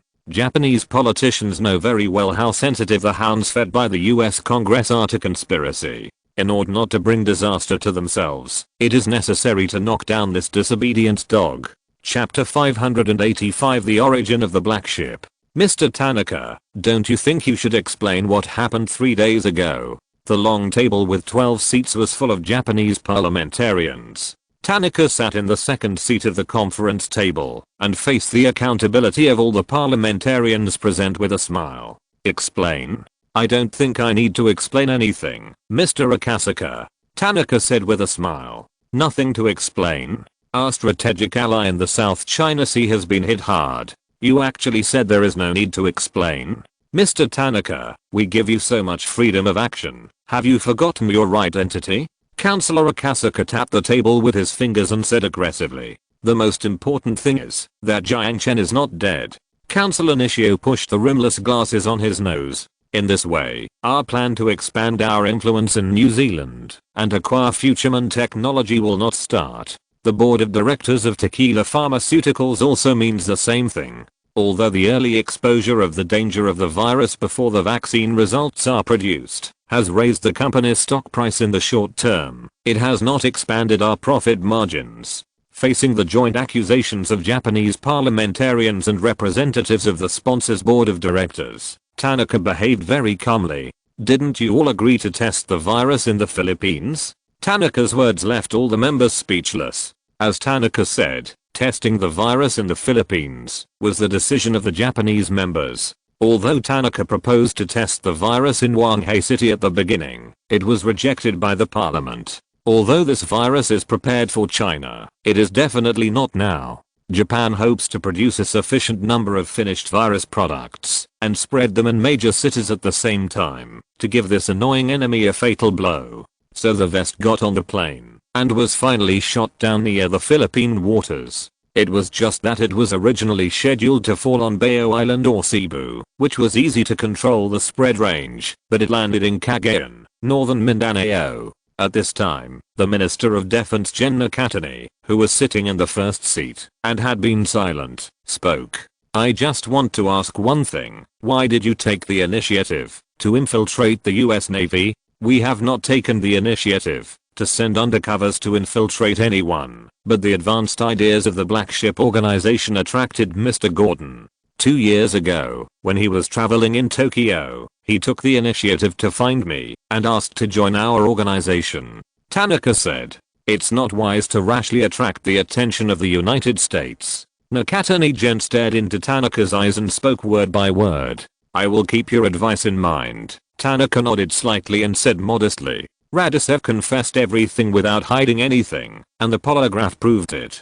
First of all, the origin of the Black Ship Organization. Because of an accidental astronomical observation incident 16 years ago, Tanaka joined the Black Ship Organization and worked for it. Wait, isn't Tanaka the founder of the Black Ship Organization?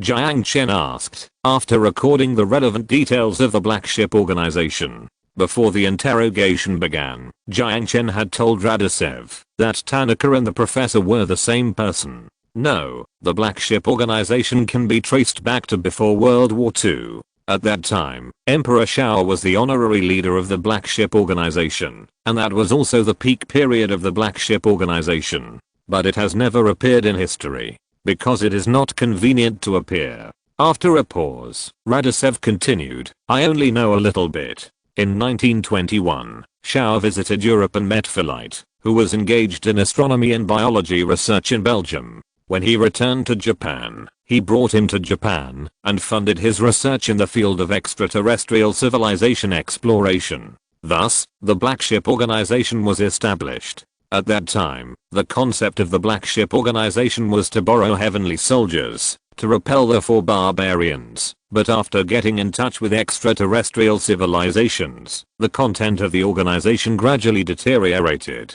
Unable to wait for the golden apple, Japan was defeated, and the emperor lost power. A series of reasons caused the Black Ship Organization to begin to decline, and even perish for a time. Did you successfully get in touch?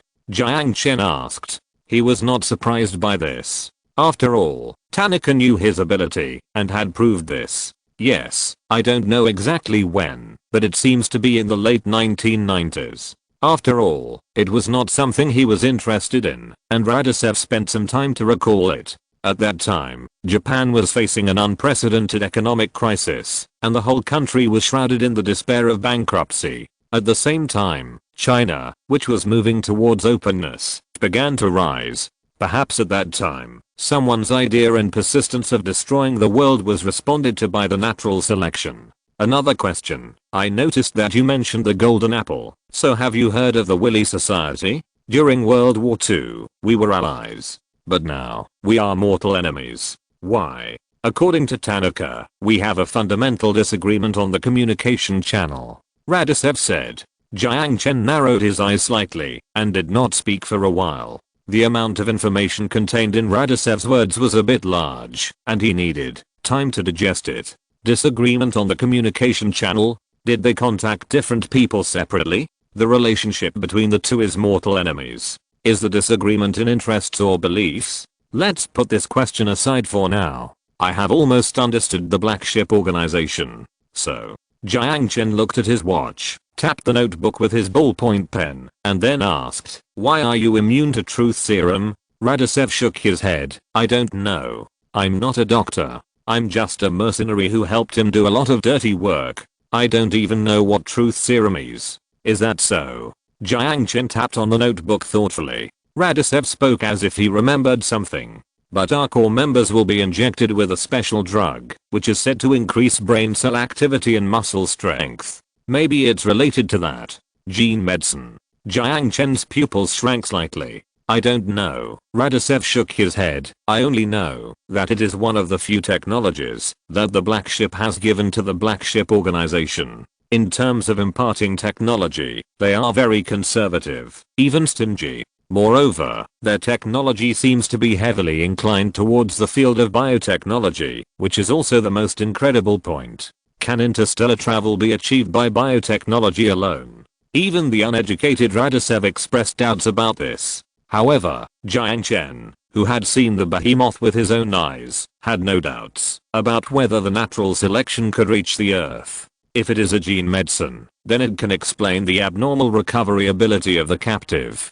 Jiang Chen nodded and muttered to himself. Should I say it is lucky or unbelievable? Although they have come a long way in biotechnology, judging from the effectiveness of the gene medicine, it seems that other aspects of technology are still at the pre-station level, or even regressed. After all, they have long abandoned the human body and walked towards the path of harmony. Of course, it is not ruled out that they are just reserved when imparting technology. The last question is, why can't I use that ability when I was in Cagayan City? Jiang Chen could only say it in general terms, because it was inconvenient to reveal the details. Radicev was confused by Jiang Chen's vague question. Although he didn't know why, Tanaka obviously didn't tell him that Jiang Chen could travel through time. The conversation was a little difficult. Just when Jiang Chen was hesitating whether to dismiss the guards and explain the problem in more detail, Radicev spoke as if he remembered something. Jiao seemed to have said that you can't escape within 3 days. He called this ability the interference of some particle. I don't quite understand, but it seems to be related to the Black Ship. Tanaka could get in touch with the natural selection, or the Black Ship as they called it, in some way. At the same time, the natural selection could interfere with the Earth's clean particles in some way or use some other method to seal his ability to travel through time within a certain period of time. The limit of this time is likely to be 3 days, and this interference ability must have a cooling time and will produce a lot of consumption. Otherwise, they only need to maintain this interference state and seal Jiang Chen forever on the side of the present world, and this battle basically doesn't need to be fought. Without the help of the power of the end of the world, relying solely on the resources of the present world, Jiang Chen has no confidence in winning. Thank you very much, Mr. Ladisif. Humans will remember your contribution. In addition, you will soon be able to meet your relatives on Koro Island. Because of Ladisif's cooperation, the interrogation ended quickly. Jiang Chen stood up and said with a smile. He was in a good mood because he saw a lot of the cards in Tanaka's hand. I hope you can keep your promise. Of course, I will pay you a considerable reward.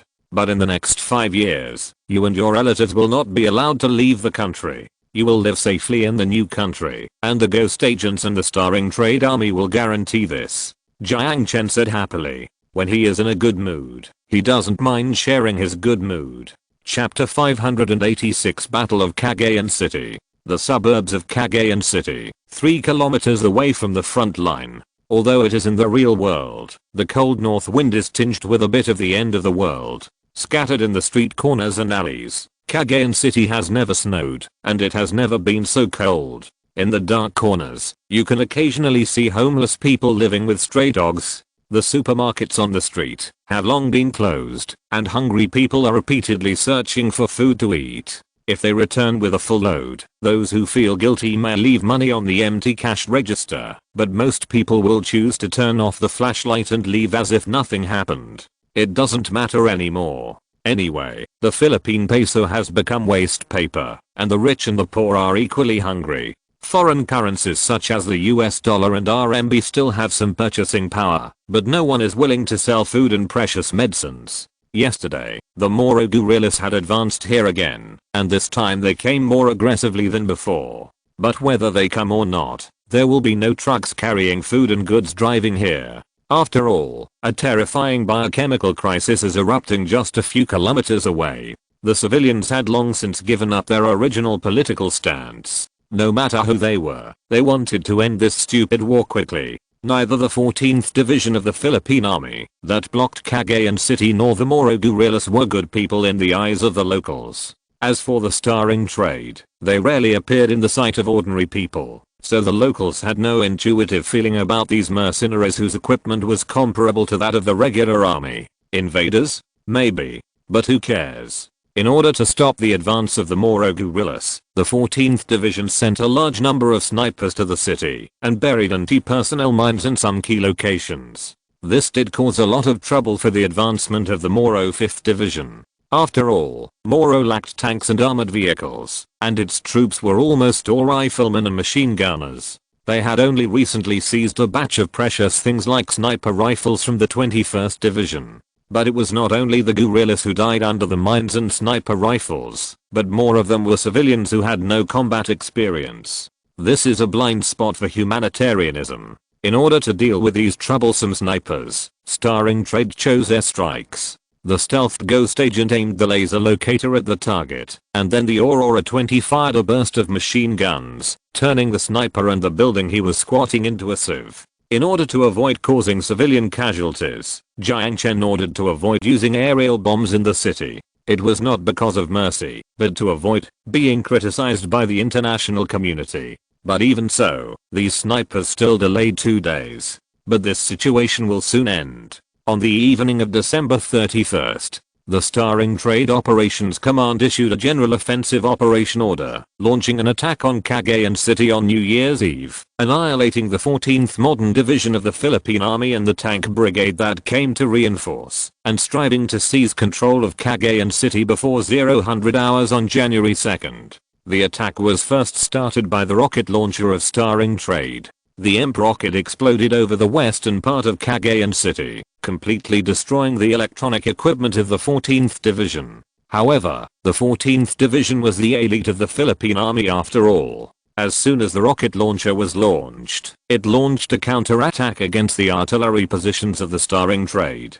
The 8 155mm artillery pieces almost destroyed a small hill, but before firing 2 shots, they were blasted into scrap metal by the Aurora 20 missile. In order to avoid the airstrikes of the Starring Trade, the Philippine Army racked their brains and came up with some ideas. For example, the infantry artillery was wrapped in grey cloth strips to become seeds, and the tanks were broken into pieces and hidden in the building complex, and the attack was launched only when the soldiers of the Moro guerrillas approached. However, when the EMP rockets arrived at the battlefield, all these tricks were useless. Without the observer's reporting point, the artillery could only rely on ranging smoke and intuition to fire. The situation of the tank brigade was not bad. Thanks to those backward weapons and equipment, the Scorpion reconnaissance tank, which was the main force, was originally a thing of the last era. Although it was not designed with anti-radiation and anti-EMP functions like modern tanks, it was still fine after being hit by EMP.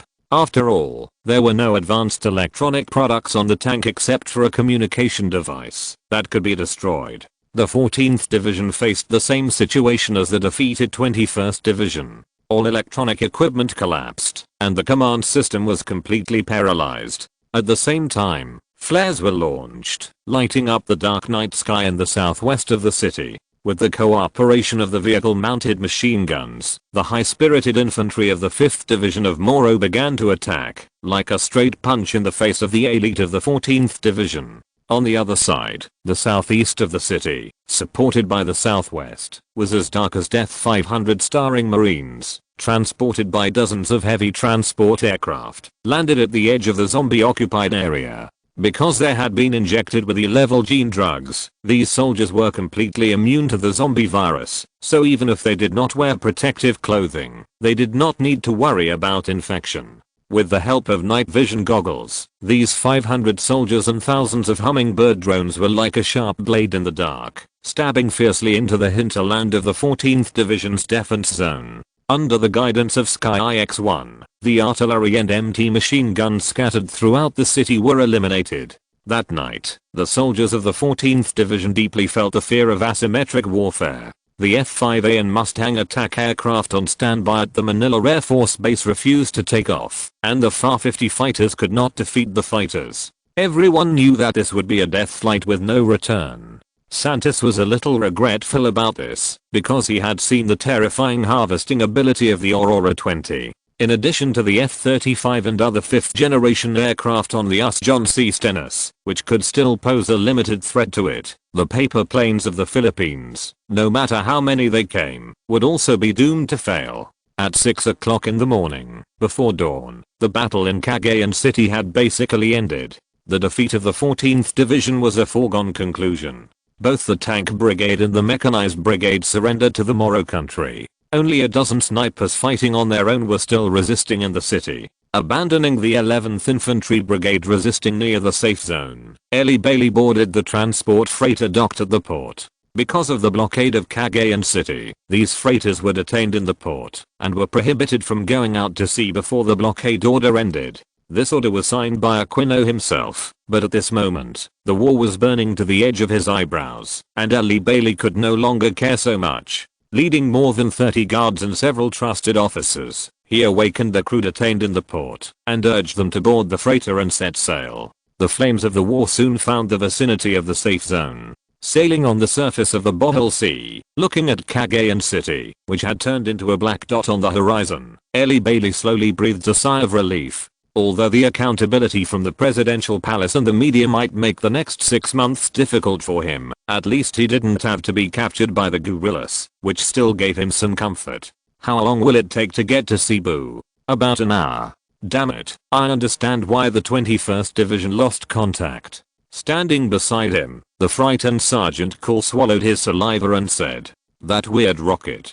Irabile's face was full of haze. The Filipino soldiers did not lose in tactics and will, but in weapons technology. However, the latter gap is the most powerless. The former can be solved through training and ideological work, but the latter cannot be solved in a short time. Unless the United States risks angering China and deploys Patriot 3 air defense missiles in the Philippines and sells F-35 fighter jets to the Philippines, they have no chance of winning at all. But then again, even if the United States is willing to sell, they may not be able to afford it. One F-35 costs more than 100 million. The Philippines can only buy 2 F-35s with all its annual military expenditure. This is an economy supported by exporting bananas. When Ellie Bailey was thinking about how to deal with Aquino's rebuke, He didn't realize how conspicuous the ship he was on was under the observation of the Sky IX-1 satellite. If you're listening to this novel on a channel other than Fanfic World, it means they downloaded and uploaded it without effort. We cordially invite you to visit our channel, Mundo Fanfic Novelos. There you'll find the original version of this story and you can explore many other novels of various genres. We're waiting for you to immerse yourself in a world of incredible novels. Chapter 587, Playing with Fire. Zombies are indeed a problem, whether for the Philippine government forces or the Moro Kingdom and the starring trade. You can't expect a group of guerrillas to learn vaccine prevention and control, even if they have just taken over the American equipment of the 21st Division. Because it is in the real world, we can't use the apocalypse to deal with the problem. What is the most direct way to solve the crisis in Cagayan City? The most efficient way is, of course, to throw tens of thousands of incendiary bombs over, burning all the virus pathogens. And the other party is the Philippines, so Jiang Chen didn't have any psychological burden when he gave the order. Anyway, what was presented to him in the end was just a number. But if he really did this, there was no need to think about it, and countries all over the world would never let him go as a butcher. Cagayan City was captured, and the battle situation in Mindanao was determined. Therefore, on the way to the safe zone, the 5th Division of the Moro Kingdom, which was not protected by armor, suffered a lot of casualties. When shooting their former compatriots, the guerrillas performed much better than the government army, but not much better. However, with the support of the starring Marine Corps, the 5th Division of Moro still withstood the pressure of the zombies and disintegrated the last mechanized brigade of the 14th Division of the Philippines at the gate of the safe zone. The only two remaining M113 A2 armored vehicles raised the white flag and chose to surrender. The war is over. Except for some Philippine government troops in the northern theater, Moro has already established actual control over Mindanao. As Jiang Chen said, starring trade has successfully knocked down the opponent with one punch, and then grabbed their necks and pressed them to the negotiation table to sign. It is no exaggeration to say that in modern warfare, the importance of the negotiation link is even greater than all previous efforts. The latter only determines how many people die, while the former directly determines how many people will die. Before the soldiers of starring trade entered the safe zone of Cagayan City, the survivors in the safe zone had already rioted and snatched the shotguns and flamethrowers of the cleaners. At least more than a dozen cleaners were beaten to death by the long-standing resentment crowd. The survivors who occupied the safe zone had a brief standoff with the Moro guerrillas across the barbed wire, but when they saw the captured armored vehicles and tanks coming over, everyone put down their weapons and squatted by the wall with their heads in their hands. When Jiang Chen saw the miserable state of these people with pale faces and thin bodies from the battle video, he felt sympathy and immediately came up with a plan. He called Ivan, who had already arrived in the safe zone, and told him to settle these people well. Then, Jiang Chen ordered Zai Xiaoyu, who was promoted to CEO of Future Group, to mobilize 1,000 tons of rice, vegetables, biscuits, milk and other food supplies from the food processing factory under Future Group through her, and transport them to Cagayan Airport by air, to distribute them to local survivors. The good deeds of starring trade immediately won the favor of these survivors. So when the people of starring trade proposed that they cooperate with media reporters to shoot videos to help starring trade win the favor of the international community, almost no one refused. In terms of public opinion, Jiang Chen scored a point. While the ground troops were stationed in Cagayan City, the Navy's actions did not stop. A Guardian-class frigate, accompanied by a Kilo-class submarine, entered the Sulu Sea from the strait between Zamboanga City and Isabela Island, facing Palawan Island to the west, and the Type 50 Joules electromagnetic gun pointed at Manila, the capital of the Philippines. This move by starring trade almost scared Aquino to the point of falling off his chair. Only then did he realize the fear faced by the frontline soldiers. The fear of these huge ships and cannons entering the country. The members of the Philippine Congress were in a mess. Some time ago, they were still discussing how to forge sovereignty documents and turn the Panu Islands into the islands and reefs of the Philippines since ancient times. However, now they hurriedly tore up those pieces of paper and discussed with sad faces how to negotiate an unconditional surrender. Another frigate and submarine moved eastward along the new Philippine border and stopped in the waters near Yap Island in Micronesia, guarding the John C. Stennis aircraft carrier battle group deployed in the South Asian waters, and quietly included the Guam military base in the strike radius, but did not take any action. All 10 Aurora 20s are on standby 24 hours a day at the Crescent Island military base, and 20 pilots are sitting in the cockpits in rotation, ready to respond to possible wars. On the other hand, the G013 missile silo deployed in the western Pacific Ocean opened its gates, slowly letting in seawater to fill the missile silo, and completed the launch preparations. The Dolphin 10 intercontinental ballistic missile deployed in the G013 missile silo is naturally a Dolphin 10 intercontinental ballistic missile, but the combat components loaded are not nuclear warheads, but conventional explosives. If the United States makes a dangerous move, Starring Trade will prove its long-range missile strike capability in a few hours. Not a nuclear weapon, so no deterrence? That's not necessarily the case. Don't forget who controls Cagayan City now. Since missiles can deliver explosives, they can also deliver viruses. Which of nuclear weapons and biological and chemical weapons is more deterrent? I believe the US Congress and the White House will carefully consider it. Up to now, Jiang Chen has put all his chips on the gambling table. After all, is it to launch a nation version of the Gulf War at all costs and punish Starring Trade like punishing Iraq for invading Kuwait? Or in the face of the fait accompli created by the Starring Trade blitzkrieg, just like Britain and France compromised with Germany, give up the Philippines, an ally that is in a hopeless situation, to maintain the balance of the regional situation? It is worth noting that the Philippines does not have as abundant oil resources as Kuwait. What if the above options do not work? Then there is only the final option of the nuclear button. Unless it is absolutely necessary, he does not want to take this last step. You are playing with fire. On the night when the Starring Marines captured Cagayan City, Natasha rang the doorbell of Jiang Chen's villa. Jiang Chen didn't want to open the door at first, but this girl was determined not to leave until she rang the door, and her finger poked on the doorbell and didn't let go. Helpless by Natasha's determination, Jiang Chen opened the door. After disappearing for so long, he should return to the public eye. However, what was unexpected was that when Natasha saw him for the first time, she was not surprised by "You are not injured," but said this sentence: "Playing with fire?" It seems that our President Zhang once said this to Aquino. Jiang Chen made a gesture to the sofa. "Please sit down. I prepared vodka this time. I'm not here to drink." Natasha squinted her eyes and looked at Jiang Chen up and down for a few times, and her bright red lips curled up with a hint of playfulness. "Sure enough, I knew that you, an old fox, would not get into trouble. I'm still young, okay, Ms. Polar Bear," Jiang Chen joked. "This joke is not gentlemanly at all." Natasha glared at Jiang Chen, walked past him to sit on the sofa, but this time, unusually, she did not touch the wine on the table. She crossed her well-proportioned legs, folded her arms, and looked at Jiang Chen, and then said, "So, what are you going to do? How to solve this mess? Let the Philippines return to the negotiation table." Jiang Chen walked to sit opposite Natasha, and crossed his fingers on his knees. "What if the United States does not agree?" Natasha raised her eyebrows. "Then be prepared to end together." When Jiang Chen said this, he was not joking at all.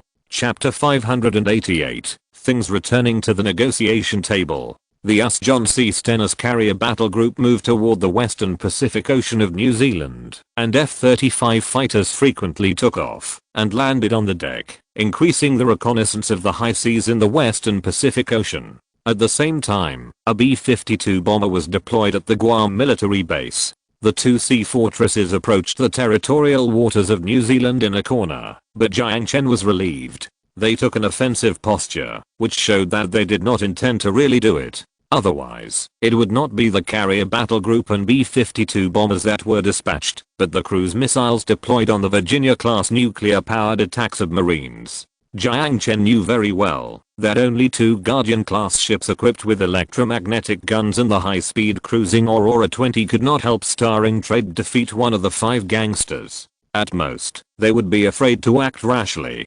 Technology is always only one of the components of war, not the whole thing, that determines the outcome of a war, unless technology is powerful enough to change the structure of war. An Aurora 20 can face 5 FAR-50s and 50 Mustang attack aircraft at the same time, but it is a bit difficult to face 3 F-35s at the same time. Just like when the Axis Me-262 jet aircraft faced the Allied propeller fighters, although it caused a lot of trouble to the Allied forces, it did not fundamentally change the direction of the war. Since both engines don't want to fight, the only thing left is negotiation. At the Cagayan airport, Jiang Chen arrived in Mindanao on an An-12 transport plane. Ivan was responsible for picking him up. He is now the commander-in-chief of the Mindanao battlefield. This An-12 is still a Russian product. 2 of them are sold in a package for a total of $50 million. Recently, it has been used by Starring Trade to transport humanitarian relief supplies to Mindanao and maintain humanitarian arms. Now among the 5 major gangsters, it seems that only Russia, which does not care about the face of the United States, is willing to sell arms to Starring Trade. At the edge of the airport, you can see 4 captured of 10 Mustang attack aircraft and a Boeing civil airliner that has been idle for who knows how long. Under the air suppression of the Aurora 20, these 4 aircraft did not have a chance to take off at all and were disarmed by the Moroccan guerrillas. Santos readily offered to give Jiang Chen 2 of them. After all, they were common captives of both sides, but Jiang Chen declined. Jiang Chen was not even interested in modifying this antique plus second-hand goods that participated in the Vietnam War in the 1960s. Sitting in the military green jeep, Jiang Chen asked Ivan about the war situation. The airstrikes consumed a total of more than 60,000 aviation bullets, 37 aerial bombs, 15 medium-range air-to-ground missiles, and 17 short-range air-to-air missiles. Close to $100 million. War is really a money-burning thing. Looking at the desolate streets outside the car window, Jiang Chen squinted his eyes and said, "This is just the airstrike part. The cost of this war is far more than $100 million. However, when Jiang Chen thought that his Starring Trade had crippled the Philippine Navy, Army, and Air Force, which had an annual military expenditure of $500 million in just 5 days, he felt relieved. Moreover, the Moro country, which had fulfilled its long-cherished wish of independence, would use the rich resources of Mindanao to pay for the military expenses of Starring Trade. What about the casualties? Only 11 people were killed, and the seriously injured soldiers have been transported to Coro Island for treatment. That smart medical cabin is really a good thing. After all, it is made by people from the future. By the way, you should properly settle the families of the fallen soldiers, and don't treat our soldiers unfairly," Jiang Chen ordered. Yes. Ivan nodded. The jeep drove into Cagayan City, and the scorching sunlight made people feel no apocalyptic atmosphere at all. The main traffic arteries have been controlled by the soldiers of the Moro guerrillas. The protective clothing and gas masks they wear are all provided by Starring Trade. At this moment, they are holding rifles, guarding the dull and bloody faces outside the barbed wire. The safe zone is currently controlled by Starring Trade. The soldier wearing a mechanical exoskeleton checked Ivan's identity, saluted, and then released the vehicle. The jeep passed through the safe zone all the way, with the survivors lining the streets to welcome them. Jiang Chen and Ivan arrived at the port of Cagayan City, where they met the delegation sent by the Aquino government. Unable to withstand the anti-war voices at home and the protests of the families of prisoners of war, the Aquino government was forced to give up its tough stance and sent a delegation to discuss the relevant matters of redeeming prisoners of war. Seeing Jiang Chen, who obviously did not look seriously injured, Duterte, the ambassador of the Philippines, had a haze in his eyes. He felt that he and his government had been fooled. Mr. Jiang is in good health. Facing Duterte's unfriendly gaze, Jiang Chen shook his hand without caring. "Thank you for your concern. Please give my regards to your president. He must not have had a good sleep these days. Also, I see you have been preparing a celebration ceremony for some time, but as it stands now, they may not be useful." Hearing the sarcasm in Jiang Chen's tone, Duterte's face suddenly looked as ugly as if he had eaten a fly. With the frigate's guns pointing at the capital, no one in Manila could sleep well. "Who is this?" Jiang Chen let go of Dutat's hand and cast his eyes on the two people standing next to him. A man with grey hair on his temples was wearing a suit, and the other man who looked strong and powerful was wearing a US Navy uniform. Jiang Chen noticed that the American's rank was Lieutenant Colonel. Eric, UN observer. The man with grey hair on his temples took the initiative to extend his hand and shook hands with Jiang Chen, then introduced the person next to him. This is Lieutenant Colonel Reston, the mediator from the United States. Jiang Chen's eyes stayed on Lieutenant Colonel Reston for a moment. He knew that this person was probably the main person in the negotiation. After some greetings, Jiang Chen and Ivan took the two back to the safe zone and met Santos, who had just arrived from Davao Port. The relevant personnel have arrived. After more than half a year, the Philippine government and the guerrillas have resumed the talks. To be brief, I hope both sides can lay down their weapons and return to the negotiation table to resolve their differences. Sitting at the negotiation table, Eric went straight to the point and said, "This dialogue should have started long ago. So first of all, we will not give up our territorial integrity." Dutat interrupted Eric and said coldly to Santos, "But I brought Mr. Aquino's benevolent decision. Moro will exist as an autonomous region, as long as you are willing to lay down your arms and release all illegally detained Filipino soldiers." The atmosphere at the negotiation table suddenly became cold. Jiang Chen squinted and looked directly into Dutat's eyes. This Filipino had not shown a negotiating attitude from the beginning. "It seems that we can only go to Manila to talk." Santos shrugged and spread his hands. "We won't let this happen."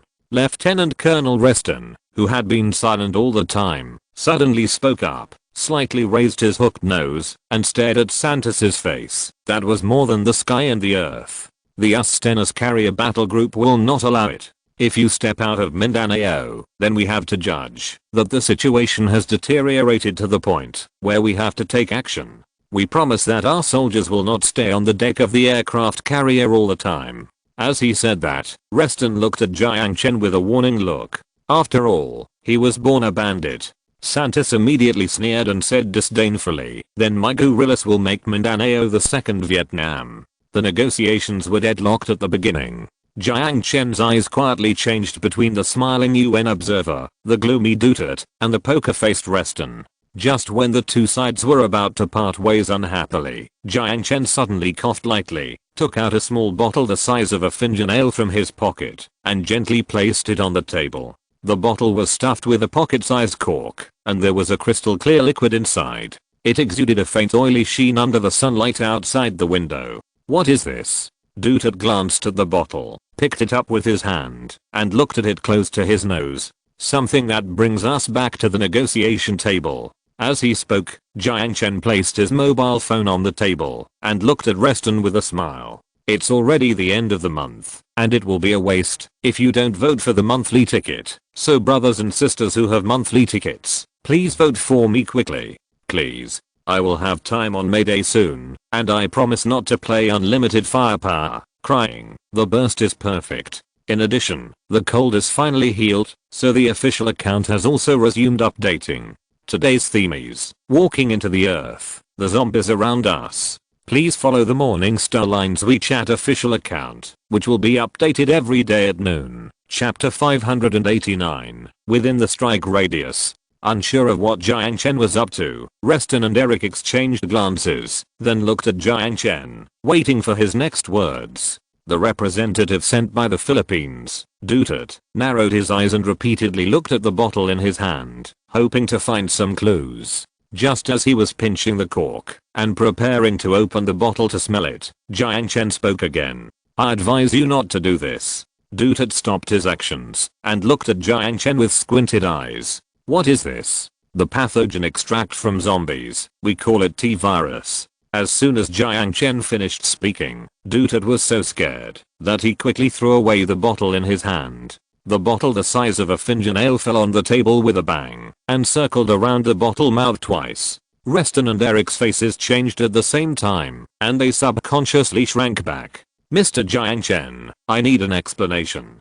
Reston looked at Jiang Chen seriously. "Your reckless behavior just now will be regarded as a provocation to the United States. We are negotiating today, aren't we?" Jiang Chen interrupted Reston and spread his hands. And from the beginning of the negotiation to now, I haven't seen any sincerity. You are just flexing your muscles unilaterally. I understand that muscles are one of the bargaining chips in the negotiation. After all, only force can defend peace. Jiang Chen raised an index finger and gently pressed the screen of the mobile phone on the negotiation table. So please allow me to show our force. When the red button was pressed, hundreds of kilometers away under the surface of the western Pacific Ocean, the circular missile silo rotated open, revealing the hideous warhead of the Dolphin 10 intercontinental ballistic missile. The propulsion ring surrounding the side wall of the missile suddenly ejected a large number of bubbles in reverse, propelling the missile to a depth of 100 meters. Then the propulsion wrench broke into 4 sections and separated from the missile. At the same time, the missile's own engine ignited, accompanied by thick smoke as thick as a giant tower, leaving the split propulsion ring and the sea far behind, and rushed towards the blue sky. After reaching the low Earth orbit, the engine was shut down. The Dolphin 10 crossed the Pacific Ocean with the rotation of the Earth, passed through the sky above Honduras, and crossed the Caribbean Sea. The engine was reignited, and the missile began to fall towards the Earth from the low Earth orbit. Like a meteorite falling from the sky, the missile hit the uninhabited deserted island in the North Atlantic vertically. The flames suddenly exploded, and the dust and debris from the explosion rushed into the air in an instant. The shock wave of the explosion swept across the sea surface around the island, and even smoothed the surging waves in an instant. A drop of cold sweat ran across Reston's forehead, and ripped onto his cuffs. Duttard had completely fallen into a daze, unable to accept the reality shown on the mobile phone screen. Eric was silent, and glanced at the ceiling. "You are lying." The voice trembled and squeezed out such a sentence, and Duttard looked at Jiang Chen with some stubbornness. Reston and the UN observer Eric looked at Jiang Chen together, trying to find a flaw in his face, but they were disappointed to find that his face was calm. "I've heard that the United States has satellites all over the world. If you don't believe it, you can see it for yourself." Jiang Chen leaned back in his chair and said in a relaxed tone, while making a pleased gesture to the phone, "The coordinates of the missile's target are above. Our satellites are not idle to observe the North Atlantic." Reston stared at Jiang Chen's eyes and said, "Then send someone to observe. There will always be an explosion assessment." Jiang Chen rolled his eyes and said. Reston didn't say anything. He was waiting for the call from the John C. Stennis. If the missile crossed the entire Pacific Ocean and Central America, it would be impossible for it not to be captured by the American radar. Judging from the missile's strike curve, the missile should be delivered through low Earth orbit. Climbing to such an altitude of low Earth orbit, I'm afraid that the missile will be captured by the radar of the Guam military base when it climbs to the exosphere. Jiang Chen knew what he was waiting for, so he didn't say anything. Instead, he took back the phone on the table and played mobile games in front of everyone. A hint of anger flashed across Dutart's face. He felt that he and his country were completely ignored. Although it was true that Reston was speaking for him from beginning to end, neither the United States nor Singapore took him seriously, let alone asked him for the Philippines' opinion. This feeling of being ignored was like poison piercing her heart. Santos, on the other hand, was very calm. This revolutionary leader who was born a bandit didn't care whether he was valued at the negotiation table. He only cared about one thing, that is, the independence demands of the MFN for decades would finally be realized in his hands. Half an hour passed, and Reston couldn't hold his temper. Finally, he looked at his watch, took a deep breath, and stood up. "I need to make a call." "No problem, you should have made this call a long time ago," Jiang Chen said carelessly, while playing with his phone. Reston glanced at Jiang Chen, took out the satellite phone, and wanted to walk out. When the call came to the John C. Stennis, the captain, Colonel Hoffman, immediately asked about the results of the negotiations. If the negotiations were not going well, they could cooperate with the progress of the negotiations and move a few kilometers closer to the territorial waters of the new country. However, Reston smiled bitterly. From Colonel Hoffman's words, he immediately understood that, except for himself, no American had discovered the intercontinental missile that passed through the back garden of the United States. After reporting the situation to Colonel Hoffman, Reston hung up the phone, leaned against the wall at the door of the conference room, and lit a cigar for himself. His mind was a little confused now, and he was disrupted by a madman who did not play by the rules.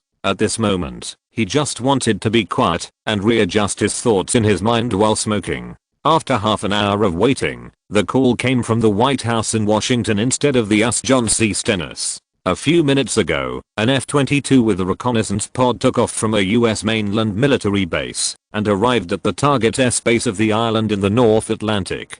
Judging from the images fed back by the F-22, the island had just been hit by a missile not long ago. Although no one was willing to accept this reality, the facts were already in front of everyone. New country. No. Starring trade. Already has the ability to strike globally. Reston wordlessly put the phone back in his pocket and turned back to the conference room. So slow. Jiang Chen put away his phone, crossed his fingers on the table, and smiled at Reston, who sat back in his seat. You want to threaten us with just one intercontinental missile? How many intercontinental missiles do you think the United States has?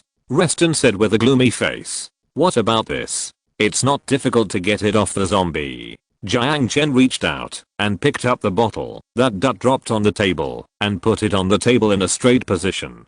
Do you want to try the interception ability of Patriot 3? For your children who are tens of thousands of kilometers away. Reston's pupils suddenly contracted and Dut's expression froze on his face. Using biological and chemical weapons is a serious violation of international law. Are you sure you want to do this? Reston put his hands on the table after his Adam's apple slid up and down with difficulty. He just felt that the person standing in front of him at this moment was a madman. Don't be ridiculous. Can you guarantee that the United States will not use nuclear weapons when facing life and death? We just did the same thing you would do. You send troops, and I will equip it with warheads. Either we live in peace together, or we die together. Jiang Chen responded to Reston's stare coldly and said the last few words word by word. No one can stay out of the missile strike radius. Chapter 590 Saturday War. Reston chose to compromise. To be precise, it was the White House that chose to compromise. After Reston, the negotiator, spoke to the White House for the second time, he sat back at the negotiation table. Starring trade must withdraw its troops from Mindanao. We can talk about the independence of Moro. Hearing Reston's words, Duta jumped up like a cat whose tail was stepped on. His neck and face turned blood red, and he spitted at Reston and cursed. This is a naked conspiracy. You betrayed your allies. Don't you feel ashamed? Reston looked at Jiang Chen indifferently, ignoring the furious Dutat.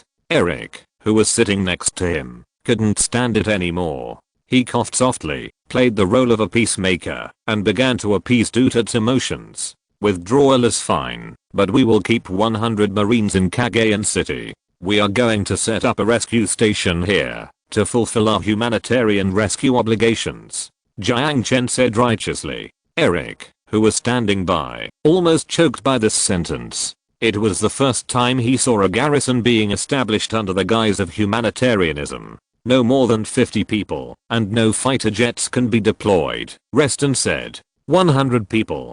Cagayan is the territory of the Moroccan Republic. This is an agreement between us and a third country.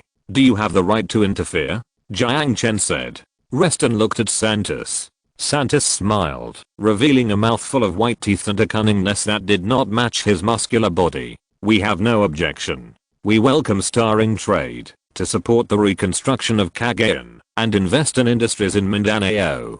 Okay. Reston nodded reluctantly. The next step is the negotiation on the territorial issue of the Moroccan Republic. In addition to the undisputed main island of Mindanao, the Sulu Islands that's not up for discussion. Dutat shouted and interrupted Jiang Chen. However, Jiang Chen did not seem to notice him and continued. The Sulu archipelago is currently under the actual control of the 11th Guerrilla Brigade of the Moro State. Actual control is one aspect, and sovereignty. UN observer Eric just started to speak, but was interrupted by Santos. Here are the sovereignty documents. Santos put a stack of documents on the table.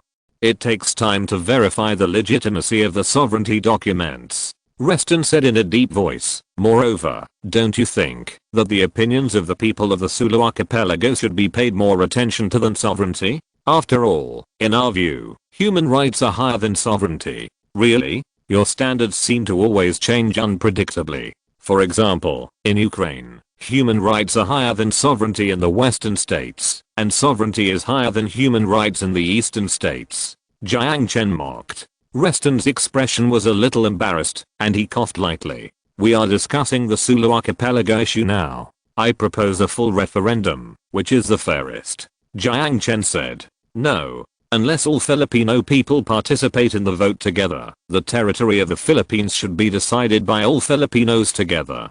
Duterte slammed the table and shouted. Are you kidding? Those unruly people in the Sulu archipelago have long wanted to separate. How can we allow them to vote? Just as Duterte said. Just like a house, you can't demolish a person's bedroom just because he wants to separate, unless everyone in the house agrees with his choice. This was the first time that Reston agreed with Duterte at the negotiation table. The Sulu archipelago is the gateway from the Celeb Sea to the Sulu Sea. In terms of strategy, as long as the Moro Kingdom controls the area, the warships of the Starring Trade will be able to enter the heartland of the Philippines at any time, and even advance into Manila Bay. In terms of economy, the Sulu archipelago is located in the island arc belt in the western Pacific Ocean, and there are a large number of mineral deposits such as manganese nodules containing rare earth element in the nearby waters.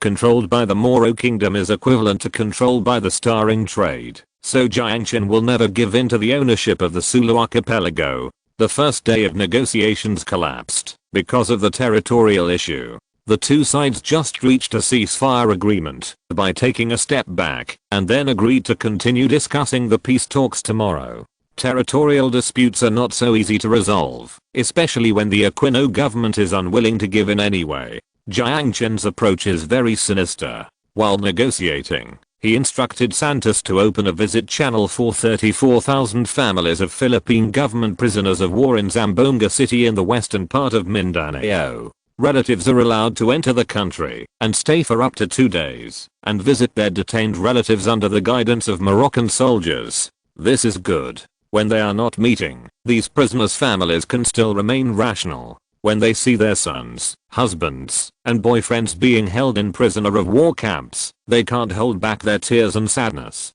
Although these prisoners of war have not been treated inhumanely, they all have more or less miserable war wounds. Faced with the plea to release the prisoners, the Moroccan side responded firmly and toughly. We long for peace, but we will never compromise with the enemy. If you want your loved ones to return home, then go and ask your Aquino. The choice is always in his hands. As long as he is willing to sign the peace agreement, we can also lay down our arms and return home to reunite with our loved ones. We are also victims. We also long for peace. The hat of the villain was naturally put on Aquino's head. What happened next can be imagined with your toes. The families of soldiers who returned to the Philippines held up protest banners, shouted anti-war slogans, and blocked the Philippine presidential palace and the residence of the dead Aquino. The experience of the soldiers' families received responses from other anti-war activists in the Philippines and citizens who lost their livelihoods because of the war. Waves of protests followed one after another, and one wave was stronger than the other.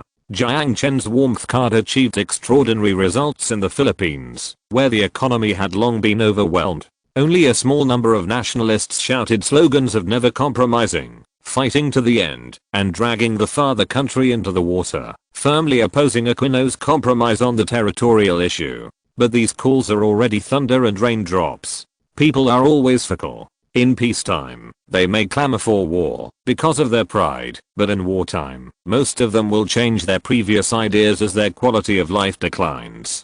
Since the signing of the ceasefire agreement, Starring Trade has participated in the war for a total of 7 days, while the Philippine currency has depreciated by nearly 20% and prices have soared by 50%. Those monkeys who clamored to crush the new country and turn the Panu Islands into a Philippine colony suddenly calmed down and began to reflect on their lives and values. Under domestic pressure, the Aquino government finally returned to the negotiating table in humiliation. After persisting for half a month, The Philippines recognized the independence of the Moro Kingdom and the Sulu Islands. Mindanao Island and part of the territorial waters belonged to the Moro Kingdom.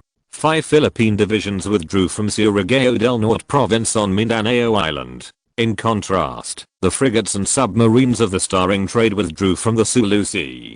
2 guerrilla divisions of the Moro Kingdom withdrew from Bucas Grande and Siargao Island in the north of Mindanao, returning control of the region to the Philippines. At the same time, both the Moro Kingdom and the Philippines unconditionally released their respective prisoners of war. As a result, the Moro Kingdom finally completed its decades-long independence demands and became the 195th sovereign state in the world. The Philippines lost its second largest island after Luzon Island, and it was unable to recover. The Starring Trade, which facilitated all this, has become their suzerain and the biggest winner in this war. Because the Starring Trade was the war that Saturday intervened in, and the war just ended after a week, this war was also called the Saturday War by the international community. Chapter 591, Entering the medical industry. At the signing ceremony of the peace agreement, Jiang Chen saw Aquino's comical horse face. However, the puffy eye circles and graying temples gave this face a tragic color.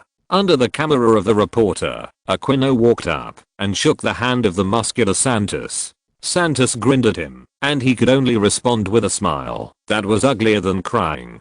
Finally, the media's camera was fixed on the 2 pairs of hands on the peace agreement. The 2 signed their names on the 2 peace agreements respectively and announced the end of the civil war in front of the people of the world. Outside the camera of the media, the real promoters of this peace negotiation, Reston and Jiang Chen, were watching this historic scene from a distance. I hope this is the last time. Reston stared into Jiang Chen's eyes. You have touched our bottom line. Do you want to know what the vote rate in Congress is for the war option? I don't want to know. Jiang Chen smiled and shook his head, but you should also know my bottom line. A pistol, no matter how many bullets it has, is still a gun, even if it is held in the hands of a baby. It is better to say that, because it is held in the hands of a baby, the gun is more dangerous. As long as the baby is not too greedy, the 2 sides can still live in peace. Reston looked at Jiang Chen deeply. Also, CIA agents will enter Mindanao to search for the missing F-35 pilot Gordon. I hope your people can cooperate. You should tell Santos this. He is the owner of Mindanao. But I think, if your people don't look around everywhere, they should not be turned away. Jiang Chen smiled. Of course, Jiang Chen ordered people to search for the F-35 pilot. The Moro country also sent scouts to search along the jungle foothills of Mindanao. After all, an American pilot is an important bargaining chip at the negotiation table. Unfortunately, neither Starring Trade nor Moro country has found the whereabouts of the pilot. To be optimistic, the unlucky guy might have been blown into the crater of the volcano in Mindanao. Reston snorted, took out his lighter to light his cigar, and then got in the car that came to pick him up and left. Jiang Chen stood at the ceremony for a while, looked at the fluttering olive branches on the United Nations flag, and a sarcastic smile appeared on the corner of his mouth. Before the applause rang out, he turned and walked away. The war is over, and Moro country owes Starring Trade a total of $1.25 billion. To be honest, if it weren't for the fact that the reason for the war was too good and the biochemical crisis in Cagayan City aroused his vigilance, he would have planned to delay the war for a while longer. The more money Moro country owes Starring Trade, the stronger Starring Trade's control over them will be, and the stronger Moro country's dependence on the new country will be. Mindanao is the poorest southern region of the Philippines. It is absolutely impossible to directly take out $1.25 billion in cash. This money can only be compensated by the rich undeveloped mineral resources and fertile land in the local area. And these things are exactly what Jiang Chen wants most. These resources and land are very important to New China. At present, most of the mineral resources and agricultural products of New China and NAC in the end of the world are imported from Australia. Although New China has a good relationship with Kangaroo, it is obviously not a good choice to rely too much on the iron body of the United States. However, for now, Australia has not made any statement on the situation in the Philippines. Obviously, they don't want to offend New China, which has a bright economic prospect for the Philippines. The isolationism currently popular in Australia is no less than that of the United States in the early 1990s. Because of the entry into force of the peace agreement, starring trade withdrew the frigates deployed in the Sulu Sea and more than 1,000 Marines who landed on Mindanao, leaving only 100 soldiers in Cagayan City to maintain local order together with the government forces of Moro. Yes, they can no longer be called guerrillas. After the peace agreement came into effect, they have become a sovereign state recognized by the United Nations, and their army is naturally named as the Government Army. 3 days have passed since the peace agreement came into effect. There are currently more than 100,000 zombies entrenched in the eastern part of Cagayan City. Our plan is to use the Scorpion tanks seized from the Philippines to form a tank battalion, recapture the 5 bridges of the Cagayan River, and then use barbed wire to pull up isolation belts to gradually recapture the eastern area of Cagayan City. At this moment, standing next to Jiang Chen was Chen Zishan, the commander of the 11th Brigade of the Moro State, who was discussing with Jiang Chen the issue of dealing with zombies in Cagayan City. No need to be so troublesome. Jiang Chen shook his head. Chen Zishan cast an inquiring look at Jiang Chen, waiting for his next words. T-virus. Our scientists have named these viruses this way. According to clinical trials, this virus has a weak ability to resist ultraviolet rays and a short survival time outside the body. As long as the blockade of Cagayan City is maintained, the possibility of the epidemic spreading is very low. As for those zombies, just wait for them to starve to death. Starve to death. Chen Zishan looked at Jiang Chen in surprise. That's right. Jiang Chen nodded. There is a fundamental difference between the zombies that broke out in Cagayan City and the zombies in the end of the world. This difference is mainly reflected in the pathogenic mechanism. One is a viral infection, and the other is a bacterial infection. Although the former destroys the human nervous system and immune system, it does not solve the energy problem of zombies. The latter is a mutant of radiation purifying bacteria. After parasitizing the host, it can enable the host to gain the ability of photosynthesis. Any living thing will die if it does not eat. Even zombies cannot escape this basic law of nature. Even if these zombies are left alone, as long as they don't eat their own kind, they will become dried human bodies after more than a month. At that time, we only need to prepare a few more incinerators to dispose of these corpses. The only trouble now is that these zombies have shown signs of decay on their bodies because they have lost their immune system. If it is not controlled, Cagayan City will be at risk of an epidemic. At present, doctors from international rescue organizations have entered the safe zone and started to conduct physical examinations on survivors in the safe zone. Among them, there are also many researchers sent by international pharmaceutical companies who all want to be the first to figure out the secrets of the virus and develop a vaccine to defend against the virus. Under Jiang Chen's advice, Santis implemented a completely different strategy from the Aquino government and did not prevent these international rescue organizations from entering Cagayan City. After all, the country of Moro is currently poor and has no ability to undertake the task of epidemic control alone. At the same time, Future Man Biology, a subsidiary of Future Man Group, held a press conference to enter the medical field and sent a scientific research team to Cagayan City to participate in the development of the T-virus vaccine. However, Tao Ming, CEO of Future Human Biology, also stated that researchers of Future Human Biology will carry out research and development work independently and will not engage in technical cooperation with international medical teams. Jiang Chen has always planned to enter the medical field, but the T-virus epidemic has brought his plan forward. The T-virus epidemic that shocked the world will be a perfect entry point. Future Human Biology will take advantage of people's panic about the virus and make a name for itself in the medical field.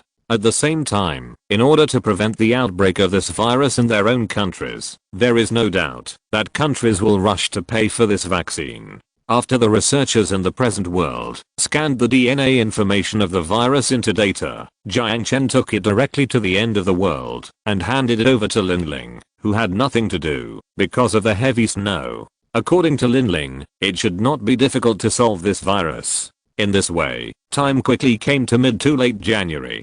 The virtual reality online game originally planned to be launched in early January was adjusted to the end of January because the chairman encountered a plane crash. Now it is almost time for the game to be launched. At present, there are nearly 100 million users of Phantom helmets around the world who are eagerly waiting for the launch of God-level content. But at this moment, a piece of news caught Jiang Chen's attention. Chapter 590. To keep an eye on them for me. Koro Island, Future Man Building. This is the headquarters building of Future Man Group. If it weren't for the fact that tourists are prohibited from entering here, this would definitely be the most ornamental landmark building on Koro Island, second only to the heart of the ocean. Since it is based on the theme of the future, the design of this building is naturally full of science fiction. 437 meters high, with 110 floors of upper space and 20 floors of underground space. It is a skyscraper integrating office buildings, residences, and restaurants. It overlooks the whole view of Koro Island from above, can meet all the office, accommodation and catering needs of the employees of the headquarters of Future Man Group in the middle, and can serve as a nuclear bunker that can accommodate 10,000 people. Of course, the last function is just to prevent trouble before it happens. Since it was put into use at the beginning of the month, Future Man's biological, mining, tourism and other subsidiaries located on Anger Island, as well as the civilian offices of Starring Trade have all moved here. At present Future Man's headquarters has 6,000 employees, accounting for nearly 20% of the total population of New Zealand. I have to say, this is a very scary ratio. At this moment, sitting in the building of Future Man Group, Xia Xiao was standing in front of Jiang Chen's desk to report on the group's recent situation. Although she had only been in office for a month, Xia Xiao immediately showed her talent in management. She familiarized herself with the business of Future Group in the shortest time and stepped into the role of CEO of the group. Of course, part of the reason why she was able to step into this role in such a short time was that before she became the CEO of the group, Jiang Chen always threw the work that he should have done to her. Of course, Jiang Chen has not been idle these days. After dealing with the affairs of Moro country, he returned to Koro Island and lived a life traveling back and forth between the present world and the end of the world. Fortunately, he has capable assistants on both sides to help him deal with those trivial matters. Otherwise he really doubted whether he would suffer from schizophrenia. Takeda Pharmaceutical? When Jiang Chen heard this unfamiliar name, he frowned slightly. Yes. Xia Xiao nodded and hugged the tablet to her chest. Yesterday at noon, Takeda Pharmaceutical held a press conference in Tokyo and announced a major breakthrough in the research of the T-virus vaccine. The vaccine can be put on the market after passing the final clinical trial stage. Jiang Chen pondered for a moment, stretched out his hand, and clicked on the app, connecting to Linling's communication terminal. Hello, big pervert, what's the matter? Linling, wearing a white coat, appeared on the screen, shaking the unknown liquid in the conical bottle and yawning casually. Jiang Chen's eyebrows twitched, pretending not to see Xia Xiao's strange eyes, coughed lightly and asked, "How is the development of the T-virus vaccine going?" This beautiful female scientist will naturally succeed immediately. Why didn't you tell me when you were done? Jiang Chen glared at her unhappily. Linling stuck out her tongue and pursed her lips and muttered, "You didn't ask me again." Putting down the conical flask in her hand, she turned and walked to an instrument, took out a thumb-sized USB flash drive from it, then returned to the communication terminal and stretched out a few slender fingers to quickly tap on the touchpad. The crane particle wave brought the information to this side of the world. Jiang Chen saw the signal light on the app flickering slightly and knew that the data had been transmitted to his app. The researchers here don't need to do any research, they just need to follow the steps and design a mass production plan for the vaccine, based on Linling's research results. After appeasing Linling, who was clamoring for mango pudding, Jiang Chen ended the communication, and finally met Xia Xiao's strange gaze. Who is she? A researcher in the research department of Future Group. Jiang Chen said seriously. The research department, this mysterious department, has always been a legend within the group.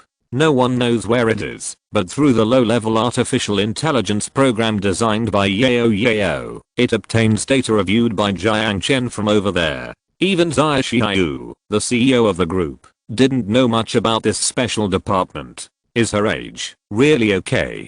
Xia Xiao said with shame. Because she is a cyborg, even after 100 years, Linling will still look like 16 years old. Jiang Chen has been thinking about whether he should let Xia Xiao get in touch with the core secrets of the future group.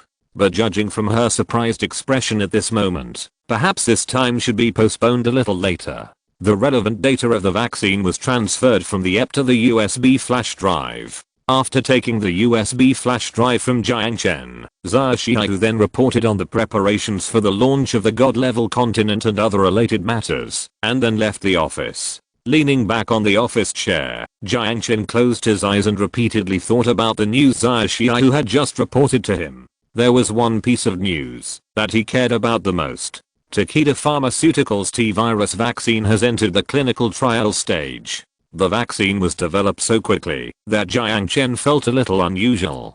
Takeda Pharmaceutical? Jiang Chen muttered to himself while looking at the ceiling. He suddenly sat up and reached out to press a button on the computer on his desk. Soon, the office door opened again. This time it was Aisha who came in. Since it was working hours, she was wearing a suit and tie similar to Xia Xiao. Civilian staff of the National Security Bureau of New China also worked in the headquarters building of Future Group, including her, the chief of the ghost agents. However, the tasks of ghost agents are usually planned and assigned by the people of the Security Bureau. Her job is only to approve whether ghost agents participate in the tasks, so it is relatively free, and she does not need to clock in every day. The reason why she is in this building at this moment is just because Jiang Chen is here. Any instructions? Yes. I need your people to help me keep an eye on something.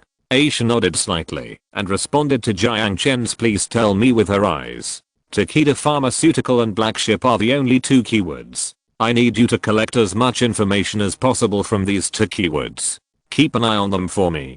Time flies and it is January 24th. There are only a few days before the New Year's Eve. In order to complete the opening of the god-level continent before the new year, the entire Future Group has been busy. However, no one complains about the busyness before the new year. Because the new year is coming, the day of bonus distribution is getting closer. The chairman said at the annual meeting that he would give a big red envelope to every employee of the Future Group, so that every employee who has worked hard for the Future Group until the end of the year can go home and have a good new year. As for the amount of this red envelope, of course it is based on the benefits of the subsidiary, the position of the employee, and the individual's performance. But no matter what, the average bonus is more than 100,000. In addition, the bonuses of employees and executives are calculated separately, so there is no saying that the average is raised. For example, the dividends of the subsidiary CEO are at least tens of millions of US dollars. And for a group CEO like Xia Xiao, 100 million is indispensable. After all, this year, the profit of Future Group, because of the shipment of more than 100 million Phantom helmets, the net profit easily exceeded the 40 billion US dollar mark. The financial reports of other subsidiaries are also colorful and eye-catching. According to the decision of the board of directors with only 2 people, Future Group will take out more than 30 billion in total profits for dividends in 2016. As a result, Jiang Chen's personal account overseas has officially exceeded the 30 billion US dollar net mark. There is nothing more joyful than dividing money. Although it is still some time before the Chinese New Year, the company has begun to be filled with a festive atmosphere. At the annual meeting, Jiang Chen and the employees drank a glass of wine together. Jiang Chen was naturally very happy about the enthusiasm of the employees. He couldn't remember how many glasses of wine he drank without refusing anyone. He just vaguely remembered that he seemed to have lost the bet when he was drunk, and he also kissed Xia Xiao on the cheek at the instigation of a group of young men and women. The result can be imagined. Such a frivolous act made this thin-skinned girl ignore him for several days. Seeking votes, Chapter 593 God-level continent testing begins. With 100 million players around the world eagerly waiting, the long-awaited God-level continent has finally been launched. In order to accommodate 100 million users to access the game at the same time, Jiang Chen opened the quantum computing area located underground on Koro Island to 90% through his authority. It is precisely because of this that the power consumption of the entire city of Koro Island instantly climbed by 13.7%. It brought considerable pressure to the ocean current generators and wind power stations on the island. In order to solve the power shortage, Future human biology had to add more than 10 square kilometers of seaweed power fields in the western Pacific Ocean to meet the power supply of future human group. It can be seen how terrible the power consumption of quantum computers is. It is worth noting that civilian-grade quantum computers consume so much power because they need to process multi-process computing tasks at the same time. Although the computing performance of experimental-grade quantum computers is far stronger than that of civilian-grade computers, the power consumption is not so terrible, but at the same time, it cannot provide services to hundreds of millions of users at the same time like civilian-grade computers. In order to cope with the increasing number of users in the real world, Jiang Chen had to keep urging Xiao Chenwu's caravan to get some new quantum computers from outside Wanghai City as soon as possible. Otherwise VR online shopping and VR communities would not be able to be launched. However, Xiao Chenwu also had his own difficulties in finding it after searching for so long. The more high-tech things are, the more precious they are. Not to mention a nuclear explosion. Even if there was no nuclear explosion, the quantum computers remaining in the wasteland have been damaged a lot because no one has maintained them for more than 10 years. What's more, this kind of thing is worthless in the eyes of ordinary survivors. It can neither be eaten nor exchanged for guns. In the entire wasteland, it is estimated that only NAC is collecting these game servers.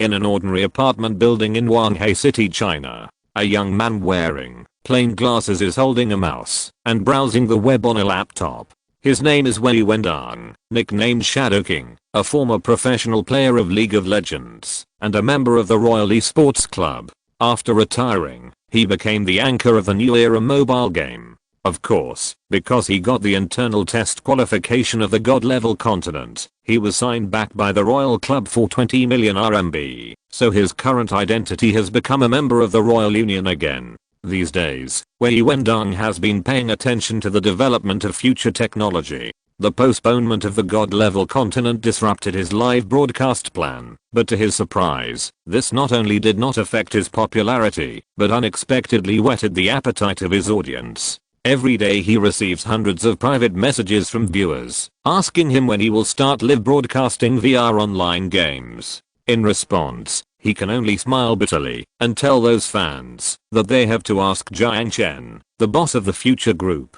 Because the final opening date is approaching, the entire official forum of the God level continent is filled with a restless mood. After clicking on the forum, Wei Wendang looked through the meaningless comments one by one, trying to find some useful information from the netizens' words. Internal beta secrets. First-hand game intelligence released. Please call the host Lei Feng. No need to thank me. The host is stupid. You are also called an internal beta player?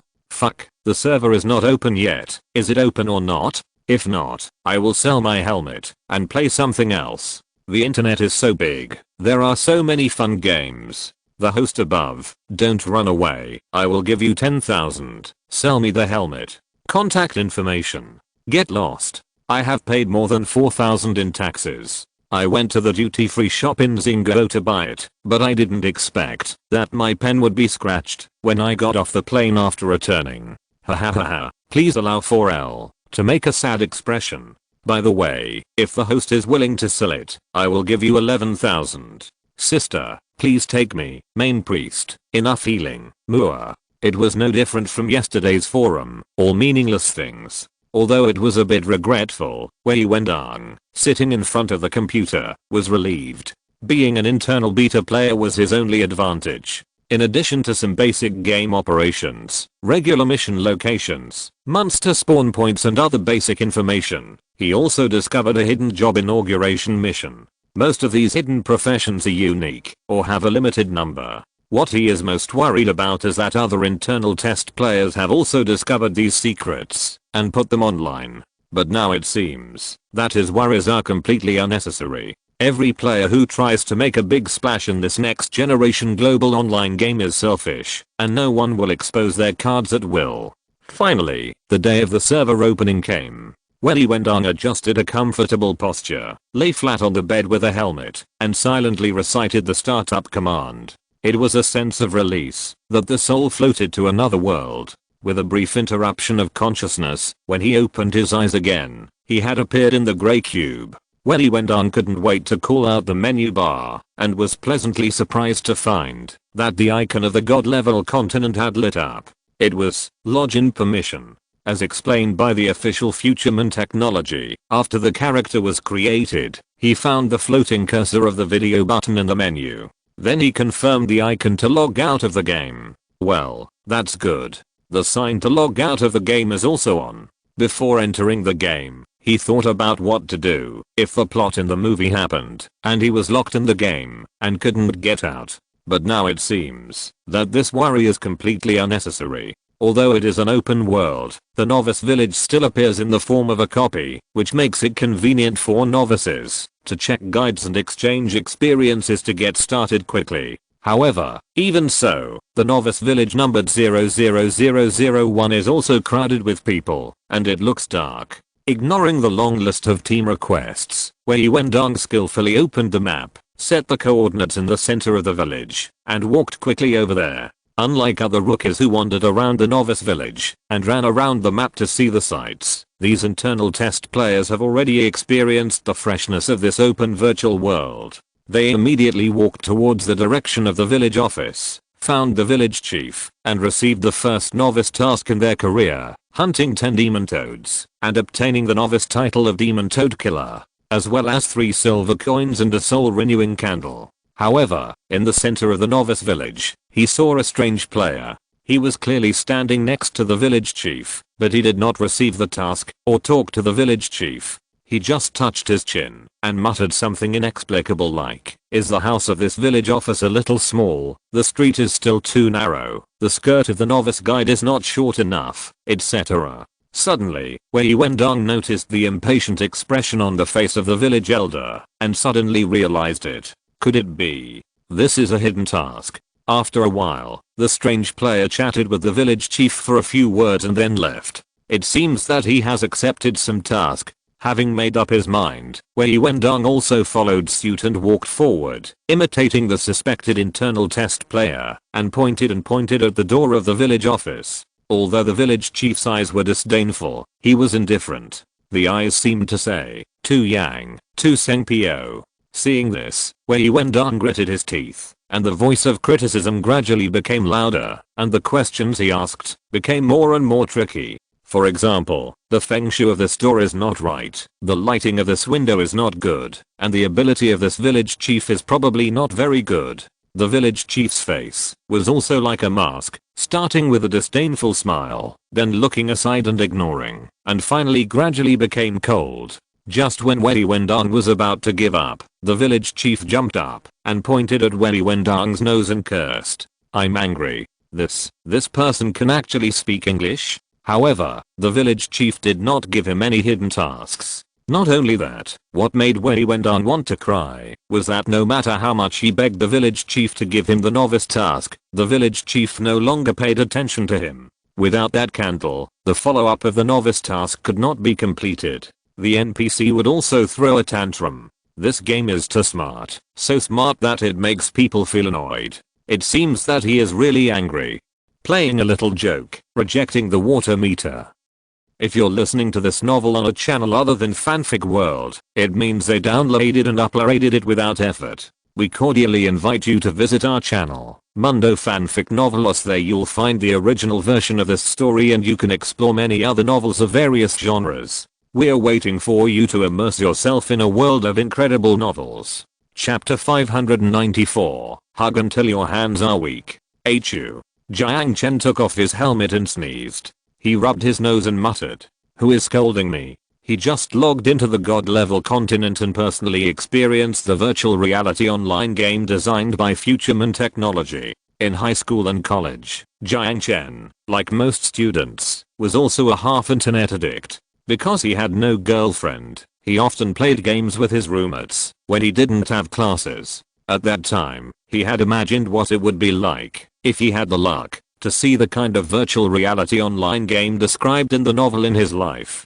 He also imagined that he would encounter a special NPC like the protagonist of the novel, change his job to the only hidden profession in the server, beat the tall, rich and handsome man, win the white, rich and beautiful woman, and embark on the road of becoming a winner in life. But soon he realized that this was just a fantasy. After all, whether it was a tall, rich and handsome man or a white, rich and beautiful woman, it seemed that they didn't need to find a sense of existence in the game, unless they were particularly lonely. However, after imagining so many futures, there was only one thing he didn't expect, that is, this epoch-making online game was created by him. At the same time, he also opened a new page in the first year of virtual reality. However, standing in his current position, he seems to have little interest in playing games. However, he still created a night account, wandered around in his game, looked at the bustling crowd, and observed the excitement on people's faces about the new world.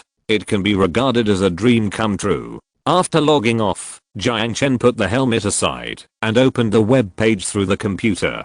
As expected, the internet was almost flooded with the two words future technology and god-level continent. Since the launch of the service, the media has given high expectations to this epoch-making online game. The popularity of the first day of the launch did not bring him more surprises. It was just a fulfillment of the myth he described to the media, and it was just to make the crown on the head of future technology deserved. He casually clicked on an internationally renowned game forum website, and Jiang Chen saw that the name of the god-level continent was ranked first in the forum. God, I've never seen such a realistic game.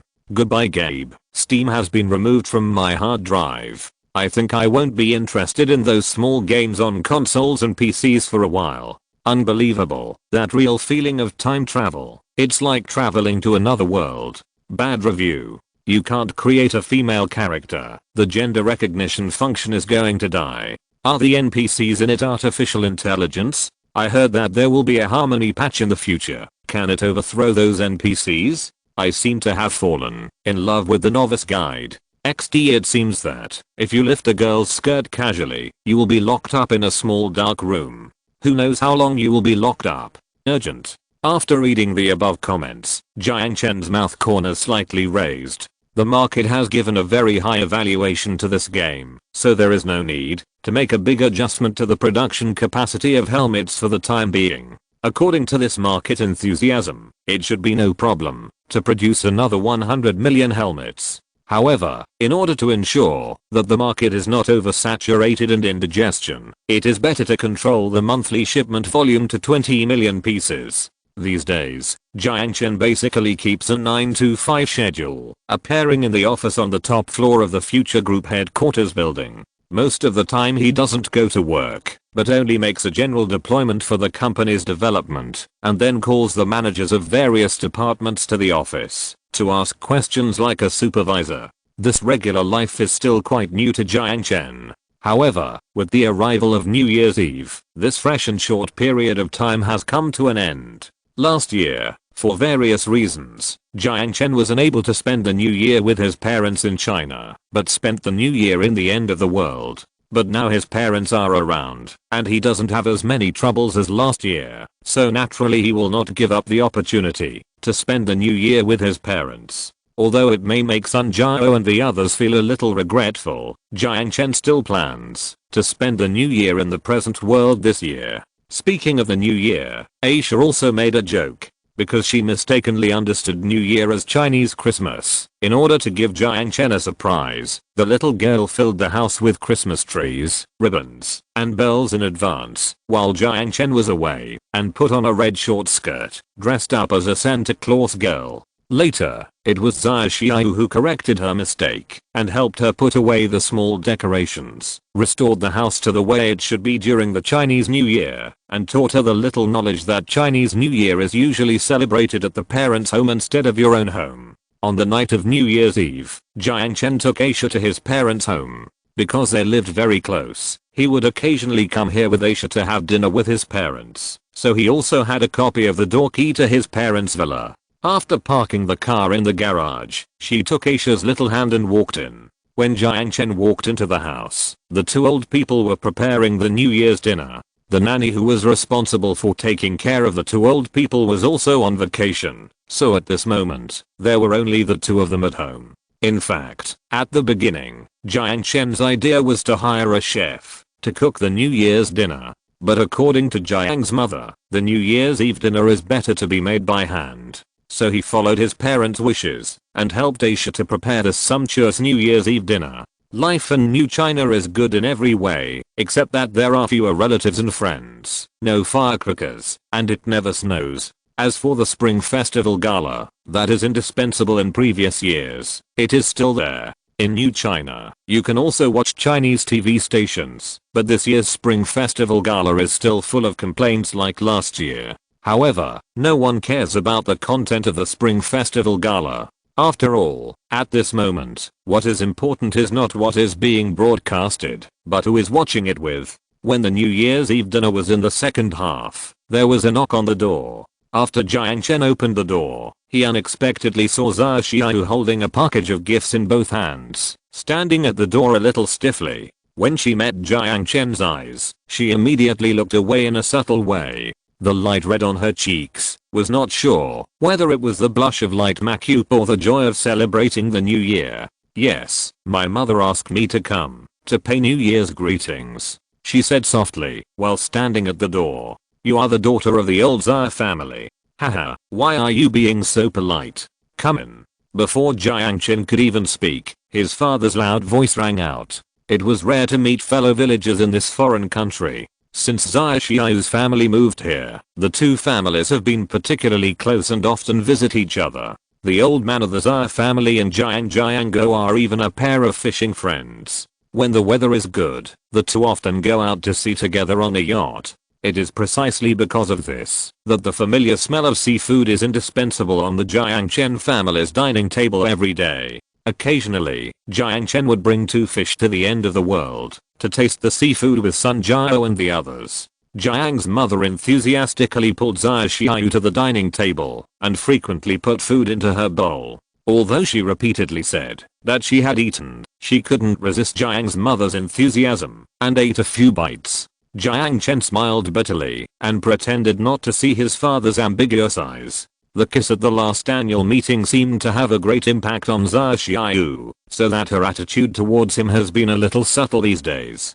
Although she couldn't be said to be avoiding him, Jiang Chen always felt that she didn't know how to face him. However, in this New Year's atmosphere, the youthful embarrassment seemed to quickly dissipate in the festive atmosphere. The New Year's dinner was eaten slowly until 12 o'clock. Jiang, who had drunk a little wine, had already fallen asleep on the sofa. While Xia Xiao was in the bathroom, Jiang Chen's mother secretly pulled Jiang Chen aside and looked at her son with a slightly interrogative look. "Why do I feel that there is something wrong between you and that Xia Xiao? How about you and I decide who will be our future daughter-in-law? I don't care how much money you make outside, but when will you let me hold my grandson?" Faced with his mother's questioning, Jiang Chen hesitated for a long time, not knowing how to answer this complicated question. In the end, it was the considerate Aisha who helped him out. For him, this question was really difficult to answer. Not to mention the uncertainties in this world, there are still a few in the end of the world.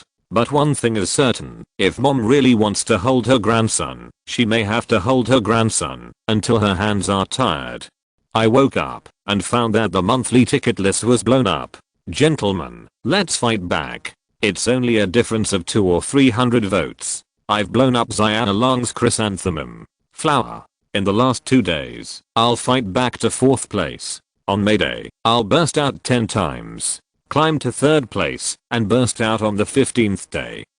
Chapter 595 Virus Vaccine. During the new year, Jiang Chen spent a very leisurely time, although he had never been really busy. His parents insisted on going back to their hometown to visit relatives, so Jiang Chen lent his private plane to them. Although the two elders kept refusing to waste money, and buying a plane ticket to go back was enough, Jiang Chen still insisted on his opinion. Not only that, Jiang Chen also arranged bodyguards to protect the two elderly people. Unlike civil airliners, his private plane was equipped with heat-seeking missiles. Anti-aircraft missiles such as Javelin and Stinger were basically ineffective. Although he didn't think anyone would have bad ideas about his parents, it was still right to be careful. With the professional bodyguards of starring trade by their side and the ghost agents in the dark, there was absolutely no problem in ensuring the safety of the two elderly people. After sending the two elderly people on the plane, Jiang Chen took a boat directly to Crescent Island and deployed the 20 T3 power armors newly produced in the End of the World in the arsenal.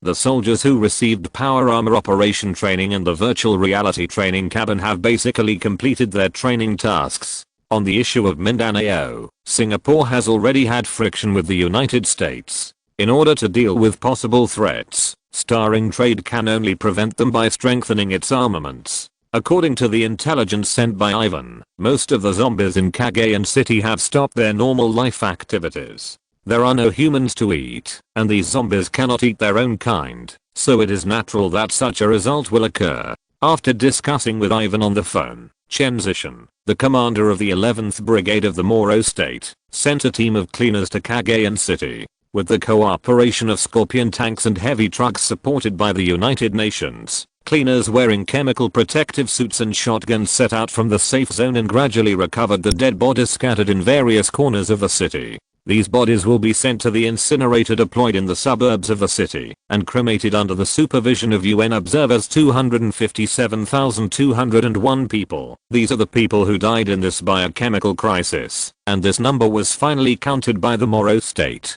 The smoke from the burning corpses added a touch of desolation to the devastated Cagayan City. Someone captured this desolate scene in a painting, and the fragility of life was vividly depicted in that wisp of smoke. The backs of the living people set off the desolation of this scene.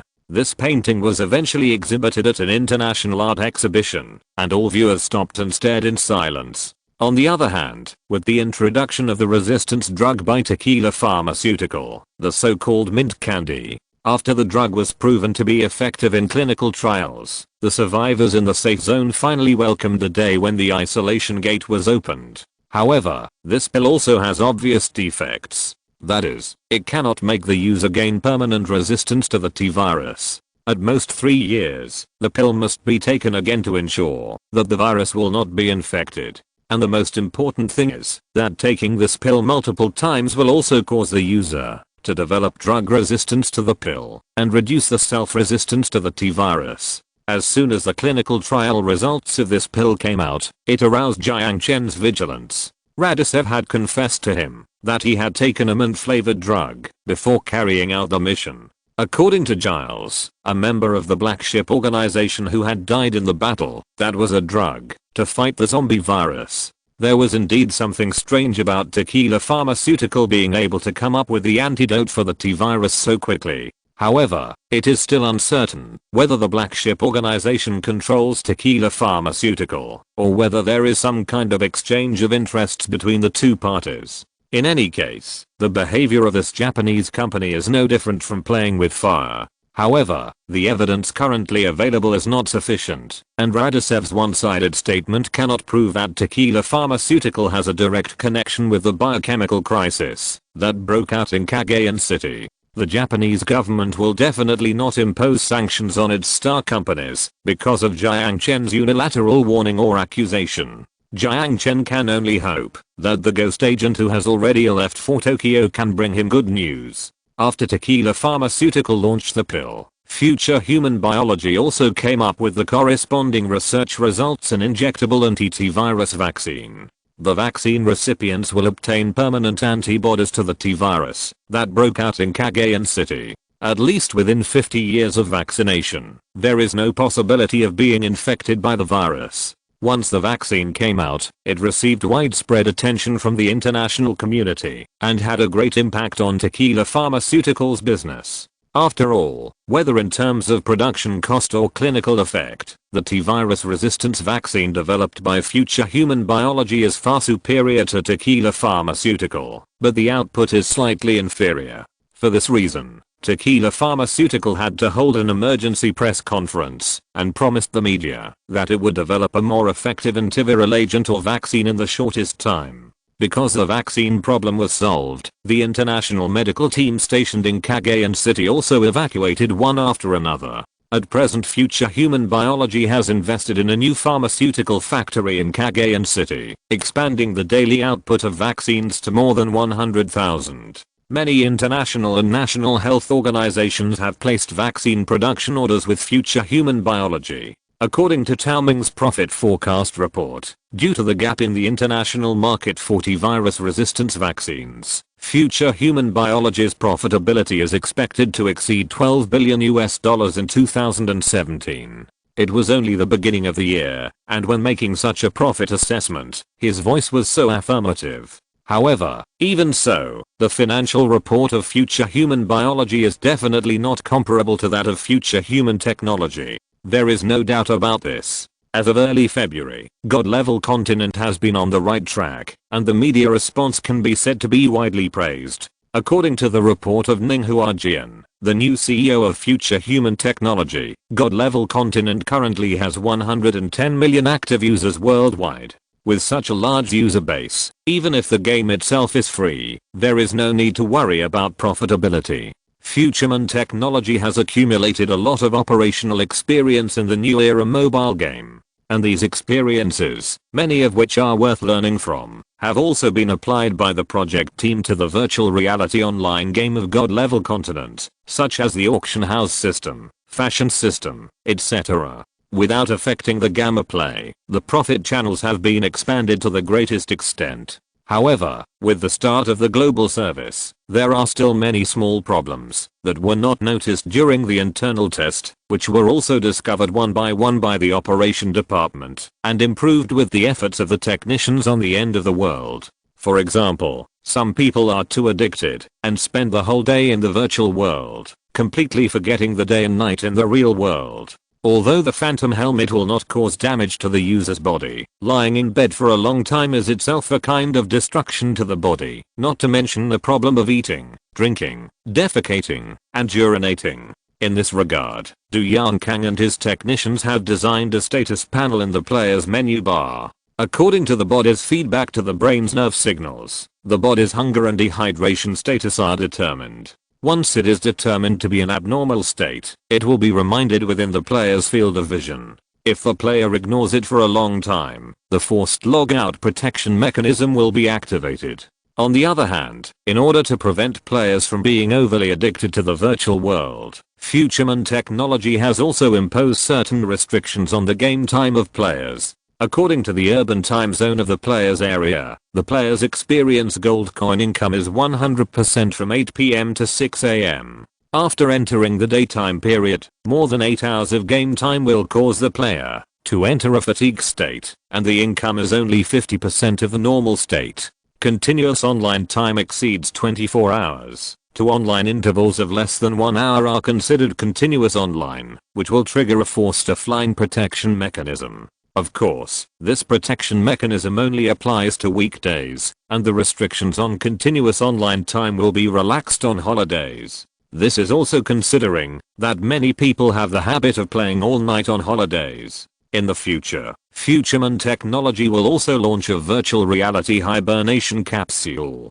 Under the protection of the nutrient solution, users can sleep for a long time without causing damage to the body. At that time, players who have purchased the hibernation capsule, which symbolizes the distinguished status of VIP users, will be able to obtain the privilege of continuous online until the culture solution is consumed. However, Jiang Chen felt that the local tyrant players who can afford the hibernation capsule worth hundreds of thousands of US dollars should not have so much time to play games. But he also knows very well that in the near future, the application of virtual reality will definitely not be just games. It will serve as a tool to completely change everyone's life. Chapter 596 Quantum Communication Satellite takes off. A deserted island south of Vangar Island. Leaving behind the billowing smoke, the rocket of Starring Trade headed for the blue sky. The launch of this rocket also marked the official launch of the first quantum communication satellite of New Zealand and even of all mankind.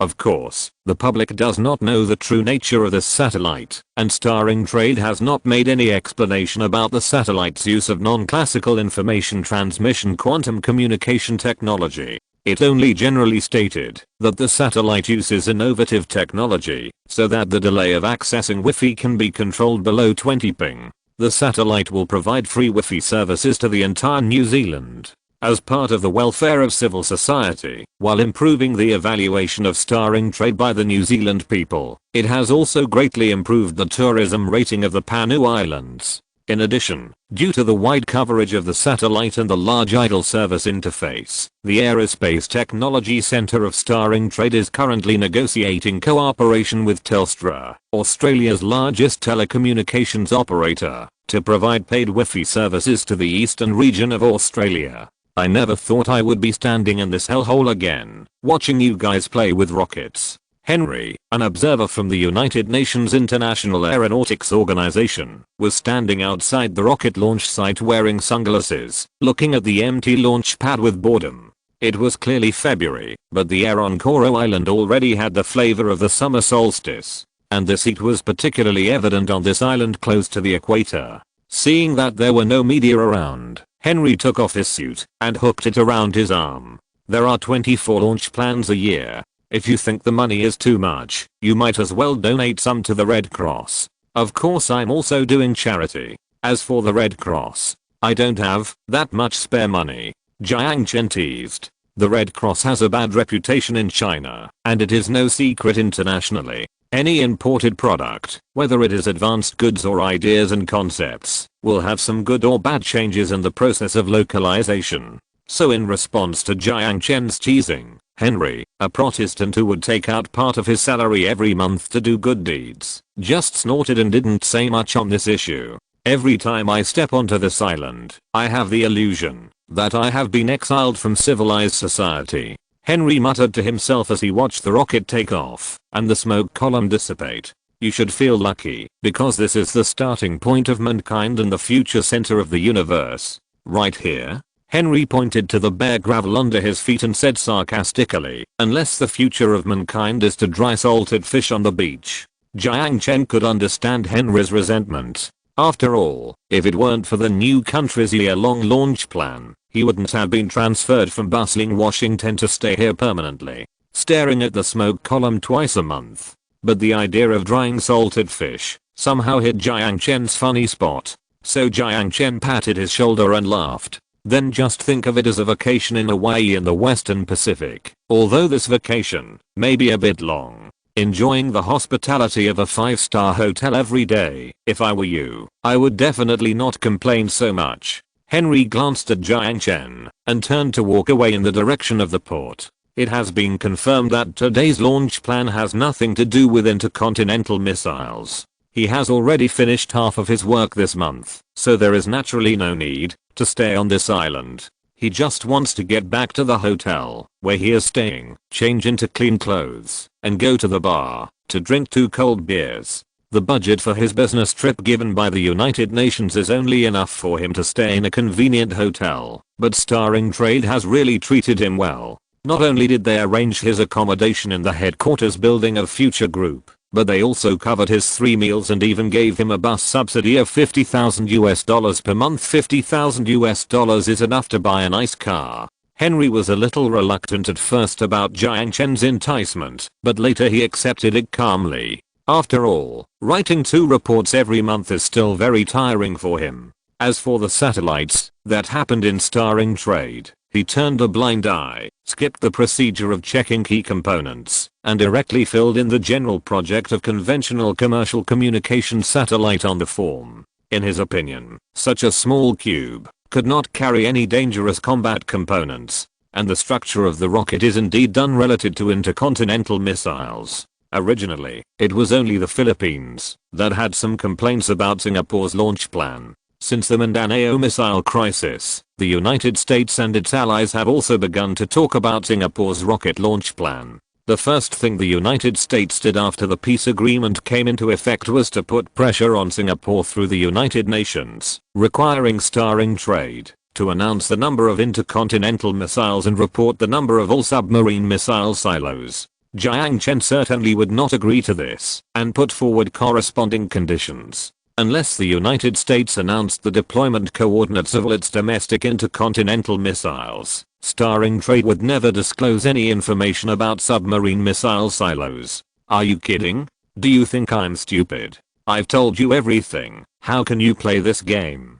Later, the United States made a new request for negotiation, requiring Singapore to provide strong evidence to prove that it did not possess weapons of mass destruction, such as the pathogen of the T-virus. This is difficult to prove unless the United Nations observers disassemble each warhead and inspect it. Singapore's response to this was also very direct. The virus vaccine is exactly what the new country enterprise Future Human Biology has developed. As the main contributor to the fight against the T-virus, new country rejects the illogical accusation of the United States. Illogical? It is indeed illogical. After all, the content of the negotiation was kept secret, and the United States could not produce strong evidence to prove that Starring Trade had used the virus as a bargaining chip and threatened him at the negotiation table. But then again, even if there is evidence, the United States will never admit that it has chosen to compromise to some extent and betrayed the interests of the Philippines. However, even so, the white paper of the US Department of Defense still did not include new country in the focus of attention.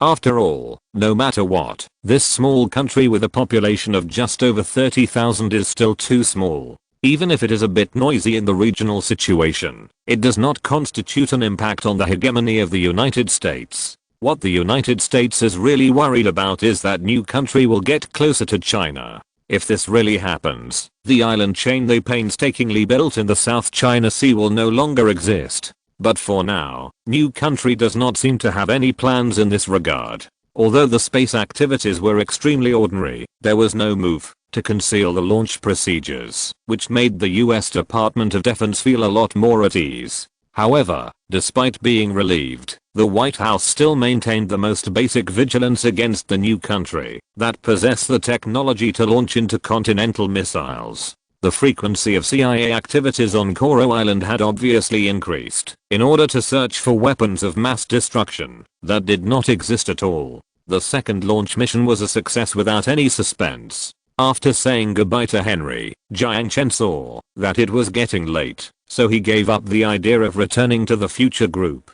Sitting in the car on the way home, Aisha reported to Jiang Chen about the work of the Security Bureau. Among the American tourists who traveled to Koro Island this month, 2 have been confirmed to be CIA agents, or at least employed by the CIA. Have you confirmed that there is any espionage? Not yet. Aisha shook her head.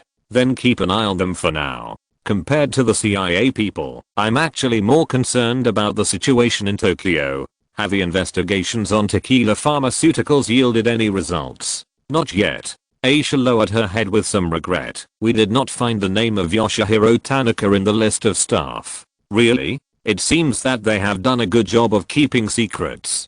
Jiang Chen said casually, while looking at the street scenes passing by the car window. This can only mean 2 possibilities. One possibility is that Tequila Pharmaceutical has nothing to do with the Black Ship organization, but this is absolutely impossible. The other possibility is a bit dangerous, that is, the cooperation between Tequila Pharmaceutical and the Black Ship organization involves the participation of the Japanese government. After all, in terms of confidentiality measures, it is a bit inconsistent for a private enterprise to do so at all costs. I will send more people, no need. Jiang Chen shook his head, paused and then said, if I'm not mistaken, they will have new action soon. Your main task now is to ensure the national security of the new country and prevent the Black Ship organization from infiltrating the country. At this point, the soldiers of Starring Trade can cooperate with you. Understood. Aisha nodded seriously. The Stinger missile and the virus that sacrificed a city have fully demonstrated the determination of this organization to kill him. However, Jiang Chen did not feel the slightest bit of fear. Are you kidding? What kind of death threats has he not encountered? In the end times, let alone zombies, there are countless meat mountains and mutants who died in his hands. He has faced the more dangerous death claws head on, so why would he be afraid of a few little mice? Chapter 597 Free Wi-Fi. Originally, 2 New Zealand telecom operators provided internet services to Singapore. However, after the launch of the quantum communication satellite of Starring Trade, which provided free Wi-Fi services to the entire territory of Singapore, the business of these two foreign telecom operators in Singapore was instantly squeezed out. Who would use paid services when there are free things to use? Although the 20 megabits per second network speed is not the fastest in the world, it is definitely enough. The delay below 20 ping is impeccable for user experience. After all, even if this value is lower, the human eye cannot distinguish it. The service life of a quantum communication satellite is about 5 to 10 years, and the cost is about 100 to 200 million US dollars. Starring Trade plans to launch a total of 36 satellites into synchronous orbit, including the launch cost of the rocket. The average annual budget of Starring Trade for space activities will reach 1.5 billion US dollars. Because resources are scarce in the end of the world, Jiang Chen does not want to waste Jiang Lin's time on producing this thing, so he transferred the entire production line of quantum communication satellites to the present world. Considering that quantum communication technology must be kept strictly confidential, this production line has become the most automated production line in the Future Group, and 85% of the production procedures are completed by drones. Although this design has doubled the cost of the production line, it has cut the labor cost of producing satellites to a certain extent. From a long-term perspective, these investments are worth it.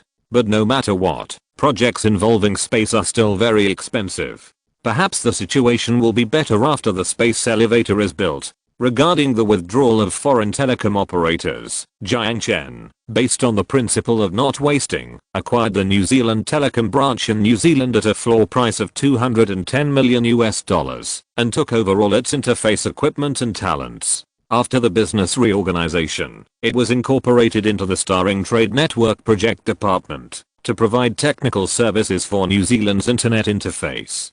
Due to quantity issues, the current function of quantum communication satellites is only equivalent to a large router. Although this router can observe weak electromagnetic wave signals tens of thousands of kilometers away through the quantum entanglement effect due to its special nature, thereby realizing the internet data exchange between satellites and conventional mobile phones. In the final analysis, this router still needs to be connected to the ground signal base station. For example, if users in Singapore want to visit American websites, although they can access the internet through satellites, the data still needs to rely on ground-based stations to go through submarine cables. The innovation of quantum communication satellites is that they have transformed the traditional user fiber or Wi-Fi plus fiber server data transmission mode into a user satellite server mode. Its ability to accept data uploaded by the user can be regarded as an upgraded version of Google's global Wi-Fi plan. When all 36 satellites of Starring Trade are launched, and the Wi-Fi signal covers the entire Earth, it will be the time for submarine cables to withdraw from the stage of history. Putting aside all technical aspects, perhaps the cheap weather observation service provided by Starring Trade has not yet made the people of Singapore feel any benefits, but the free Wi-Fi plan has received rave reviews as soon as it was launched. Whether you are at home or fishing at sea, as long as you are still in Singapore, you can connect to the Wi-Fi signal. At the beginning, when Starring Trade announced that it would provide free Wi-Fi to the entire territory of Singapore via satellite, foreign experts were dismissive. However, when they found out that Starring Trade had really done it, all these experts and professors were dumbfounded, and all the universities and research institutes almost bombarded Starring Trade with calls. As for the inquiries from the outside world, Starring Trade gave a very official answer. 1. The communication did not exceed the speed of light. 2. The specific signal transmission path involves corporate secrets, and no response will be given. But it's funny to say that this epoch-making technology first scared not the experts and professors, but a certain telecommunications company thousands of kilometers away, which was connected and could not be moved. Although satellites must rely on ground interfaces to provide Wi-Fi services to users, the location of this interface does not necessarily have to be in the country, and it can be placed in any corner of the Earth. In other words, Starring Trade only needs to maintain a larger internet interface in the new country, and it can provide Wi-Fi to any user in the area covered by the signal through the quantum communication satellite. and these users access the internet through the interface of the new country, which has nothing to do with the country they are in. For some people, this is simply bad news. Free Wi-Fi, coverage throughout the country, this is simply a robbery. CTV and other media outlets spoke out overnight, questioning the free Wi-Fi plan of starring trading, which may violate the laws of neighboring countries such as Australia and New Guinea. Even the Liu family couldn't help. The telecommunications industry involves too many interest chains. Even the Liu family can't face these oppositions alone. As soon as the official media spoke, Liu Xiangou called Jiang Chen. "You are a little inconsiderate in doing this." Irreconsiderate? When Jiang Chen received the call, he was still a little puzzled. He didn't remember that he had any plans to start any business in China recently. Could it be that Ninghua Jian had committed something wrong? After listening to Liu Xiangou's words, he found that it was not the case at all, so he explained with a smile. Free Wi-Fi will only be implemented in New Zealand as a welfare provided by starring trading to the citizens of New Zealand. It cannot be implemented in other regions. The cooperation project we recently negotiated with Australia's Telstra telecommunications operator also provides account internet access services to individual users at a monthly price of $15 Australian. $15 is equivalent to 11.6 US dollars or 75 yuan. Such a price is still very attractive to the Australian people, whose average internet access fee is 60 Australian dollars and the data is limited. Only a few areas can enjoy unlimited data and high-speed internet access because of the access points of the NBN plan. Hearing Jiang Chen's words, Liu Xiangou breathed a sigh of relief. Let me ask one more question. Which side of the interface do you use for the project you cooperate with Australia? It can be Singapore or Australia, but Telstra enthusiastically said that the maintenance of the interface can be handed over to them, so we handed the interface of users in the Australian region to Telstra. After all, maintaining the network interface is also a considerable expense. Leaning back on the office chair, Jiang Chen habitually turned the pen in his right hand and held the mobile phone in his left hand to explain to Uncle Liu. Speaking of which, he is still a little puzzled now. Xinghuan Trading has never started any business in China. The only two overseas businesses, in addition to the civil war between Morocco and the Philippines, are the recent cooperation with Telstra in Australia on the Wi-Fi business. That is to say, if Australians want to use the Wi-Fi of your Xinghuan trade, they still use the interface of the Australian operator. It's funny to say that Liu Xiangou and Jiang Chen don't know much about these professional knowledge. The two of them discussing these issues with each other seem to be pretending to know. In theory, yes. Jiang Chen nodded reluctantly, although he wanted to add to the old man that this was not necessary, but he thought about it and gave up the idea. Hearing Jiang Chen's affirmative statement, Liu Xiangou smiled. I see, then I'm relieved. But your Wi-Fi, just do it abroad, you know what I mean. Don't you want to surf the internet for free? Jiang Chen asked with a strange expression. Do you think the Liu family lacks that little bit of internet fee? Liu Xiangou laughed. Jiang Chen was stunned for a moment, then understood what the old man meant, and then laughed. That's right. After chatting with Uncle Liu for a while, he hung up the phone. With the support of Future Group of more than 1 billion yuan every year, the Liu family really doesn't need to worry too much about the family's accounts. As long as the Future Group doesn't do anything too outrageous, the Liu family can still stop it with their power, so they can keep this money for a long time. A few hundred yuan for internet. Just a drop in the ocean. Chapter 598. Irremediable Greed. After hanging up the phone with Liu Xiangou, Jiang Chen saw that it was almost time for lunch, so he put aside what he was doing, opened the door, and walked towards the elevator. The above ground part of the future building has a total of 110 floors, of which 5 floors are catering spaces, with a full range of Chinese and Western food. Funded by the Future Group and contracted by an internationally renowned catering company, it provides catering services for more than 6,000 employees in the entire building. The Future Group is very rich, not only reflected in the chairman's account, but also in the work, life, and accounts of every employee. Jiang Chen never treats his employees unfairly, and the bonuses of the future group are so generous every year that it is outrageous. Low scientific research costs and unparalleled market competitiveness have brought a broad profit space to the future group. For the company's employees, Jiang Chen only requires them to have the ability to accept new knowledge and the most critical sense of belonging and loyalty. Jiang Chen's office is located in the upper office space, which is the top floor of the entire building. If he eats in the company, he usually goes to the restaurant on the 100th floor. While overlooking the island that he had changed, he always felt that his appetite would be particularly good.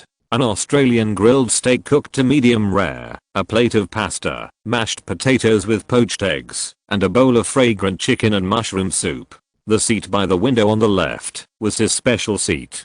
Because Jiang Chen always sat in this seat, the employees in the company tacitly reserved it for the chairman. Respect creates a sense of distance. Although Jiang Chen's performance is friendly enough, and it can even be said that he has no bureaucratic style, the employees still habitually keep such a distance between work and life. This is reflected in the fact that every employee who sees Jiang Chen will greet him warmly and is also happy to chat with Jiang Chen during breaks, but generally no one will sit opposite him during meals. If the restaurant is not very crowded, no one will even sit near him. On the one hand, they are afraid of disturbing him presumptuously, and on the other hand, they are not sure whether he needs it. Of course, it could also be because of fear of heights. After all, this is the window of the 100th floor. Jiang Chen jokingly called this phenomenon turtle spirit, but he himself did not care. After all, he was a person who liked quietness.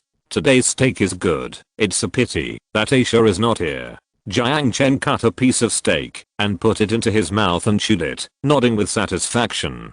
Aisha has a special liking for beef, but today she was dealing with ghost agent related affairs at Crescent Island, so she did not appear in the future building. Just as Jiang Chen was admiring the scenery outside the window and sending delicious food to his mouth, the sound of high heels gradually approached his ears, and soon the person sat opposite him with a plate. Seeing that beautiful and cold face, Jiang Chen's fork paused at his mouth for 2 seconds, but soon returned to normal and smiled at her. Eat here today. I'll always eat here, okay? Sun Jiao said casually, after putting the plate on the table. Fruit salad, corn soup, croissants, no meat. Seeing Jiang Chen staring at her plate, Sun Jiao tilted her head in confusion. Is there a problem? Nothing. Are you full? Jiang Chen asked with some embarrassment. Well, because Sun Jiao couldn't say that she had grown fat in her thighs because of sitting for a long time, so she opened her mouth with difficulty, swallowed the words back, and changed her mouth to say, my appetite is not very good. Take care of yourself, and don't catch a cold. Jiang Chen reminded her while chewing. You are so thin, and you don't eat more. It's really worrying that you will be blown away when a typhoon comes. Not knowing what Jiang Chen was thinking at the moment, Sun Jiao bit the cherry tomato and replied in a low voice. Yeah. Since the kiss at the last annual meeting, the two haven't eaten and talked together like this for a long time. However, the New Year's dinner some time ago, although nothing was done, it magically shortened the distance between the two. After getting to know each other in depth, you will find that Sun Jiao, who always has a cold face, is unexpectedly a very easy to get along with person. Sometimes Jiang Chen also felt that it was not bad to maintain the current relationship, whether it was work or life. The two could discuss everything. Although he also knew that this was impossible, the two chatted and talked about work. Thinking of Liu Xianggo's call just now, Jiang Chen told her about their conversation on the phone. We have to put the 1.4 billion market aside for now. Jiang Chen smacked his lips when he said this. Although he said it easily, he was still very reluctant in his heart. According to the statistics released at the end of 2016, the number of internet users in China has exceeded 700 million, which is more than the entire population of the United States. Even if the internet fee for each user is set at 10 yuan per month, there will be 7 billion RMB in revenue per month, and at least 12.9 billion US dollars in revenue per year. Assuming that providing Wi-Fi services to 700 million users requires 7 large quantum communication satellites, the annual maintenance cost is about 700 million. After deducting all other costs and expenses such as taxes, the net income will exceed $5 billion US. After all, starring trading does not need offline outlets, recharge can be done through online banking, and only one account and app are needed to obtain services, which saves a lot of labor costs and rent alone. Don't look at the telecom monopoly to make money. In 2015, the revenue of 331.202 billion yuan and the net profit were only 20.054 billion yuan. I'm the CEO of Future Group. Did you find the wrong person to discuss with? Zha Xiao teased. The satellite Wi-Fi plan is a project of Starring Trading, and Starring Trading is a military company that does not pursue direct profits. Although it serves Future Group in business listing, the two are independent of each other in terms of equity and management rights. What's the relationship? Anyway, the software maintenance service of the satellite Wi-Fi plan is provided by Future Technology, and I want to hear your opinion. Jiang Chen said. The domestic forces are complicated. My suggestion is to be cautious and try not to touch those interest chains. Zha Xiao pondered for a moment and suggested cautiously, to avoid affecting other businesses of our group.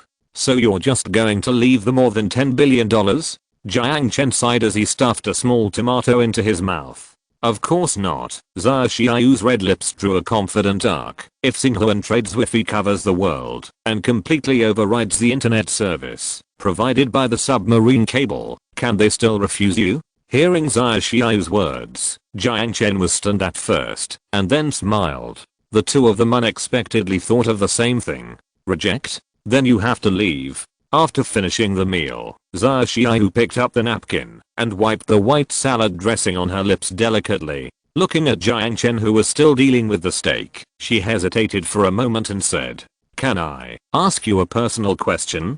"Go ahead," Jiang Chen said generously. "What do you think of Asia?" Jiang Chen's fork stopped, and he regretted agreeing so readily just now. "Is this a work issue? It's lunch break now." Closing his eyes, Jiang Chen thought for a moment and whispered something that Zha Xiao would never want to hear. "Important people." A hint of sadness flashed in her eyes, and Zha Xiao lowered her eyes slightly. "Then what do you think of me?" Looking at her face, Jiang Chen said seriously, "Important people." In her black pupils, two completely different colors of surprise and shame and anger intertwined. Not knowing how to face such an answer, Zha Xiao bit her lower lip, stood up, and silently picked up the plate that had been eaten. When she passed by Jiang Chen, she stepped on him hard. Ignoring Jiang Chen's exaggerated screams, she walked away quickly. Wiping the dust stains on his leather shoes with a napkin, Jiang Chen looked at the slender back with a strange expression, and finally sighed. Sometimes he himself felt that he was simply hopelessly greedy.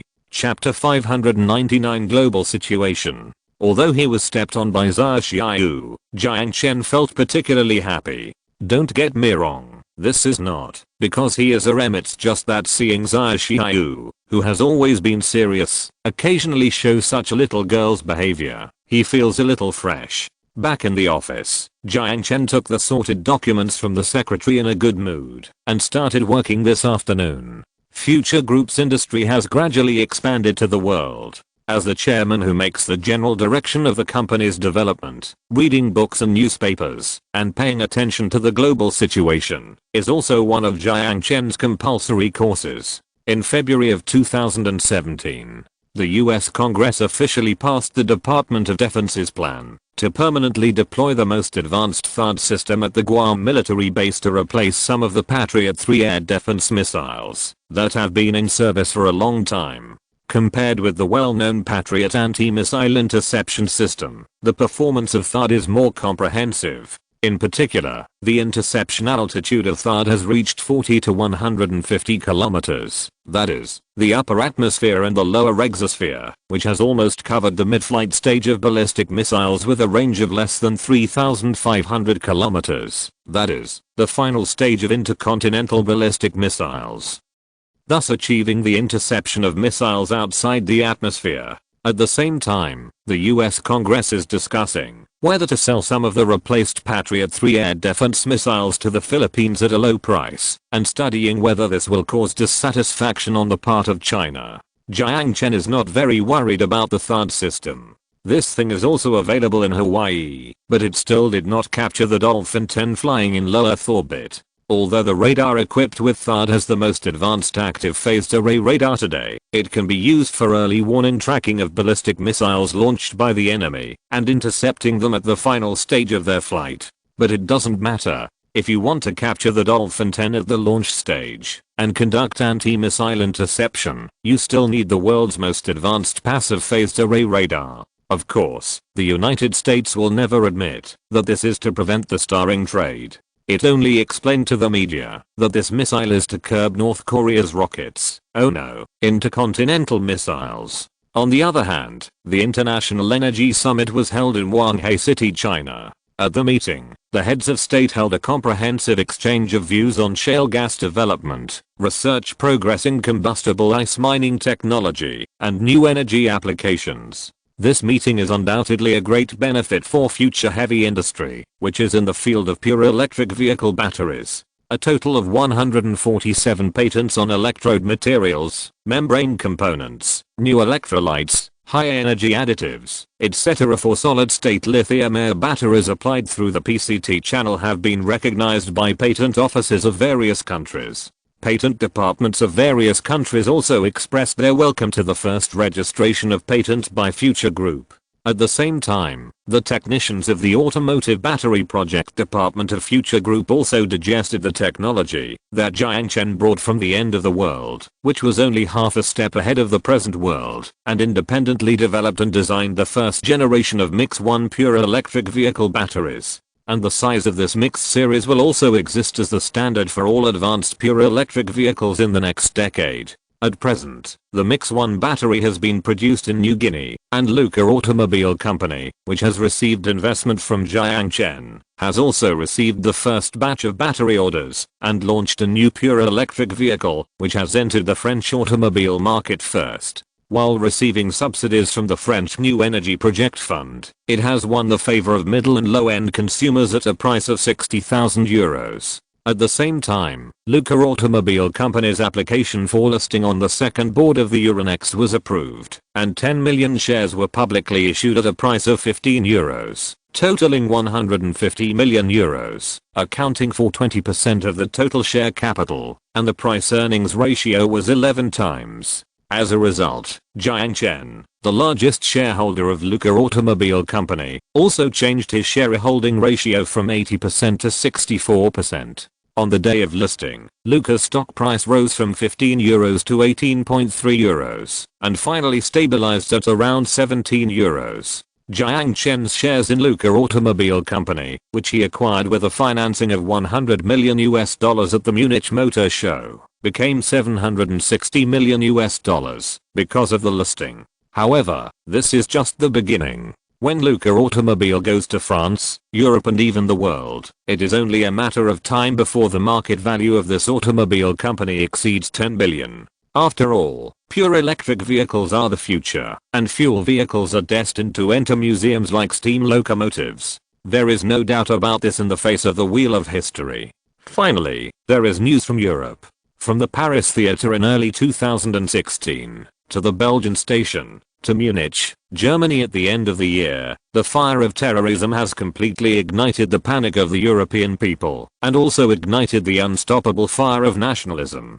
Panic is always a catalyst for hatred. In the last century, people hated Jews because of bankruptcy. And now, every former world Madonna will no longer feel guilty for killing refugees. First of all, in Germany, the more radical New Alternative Party came to power, and the party leader Kurt Petri served as the new prime minister, announcing that Germany is no longer a refugee camp for the world. Refugees no longer enjoy the treatment of their own citizens, and any illegal immigrants will be sanctioned. If you can't find a job here, get out. For terrorists, restore the death penalty. National anti-terrorist forces, expand the army. Or anti-terrorist actions, directly kill. Krete's crazy move attracted criticism from human rights organizations and the Virgin Mary, but it won the support of the vast majority of Germans, especially those in Munich. Then came France, which is the base of the Rothschild family. Then came Belgium, and then the UK followed suit.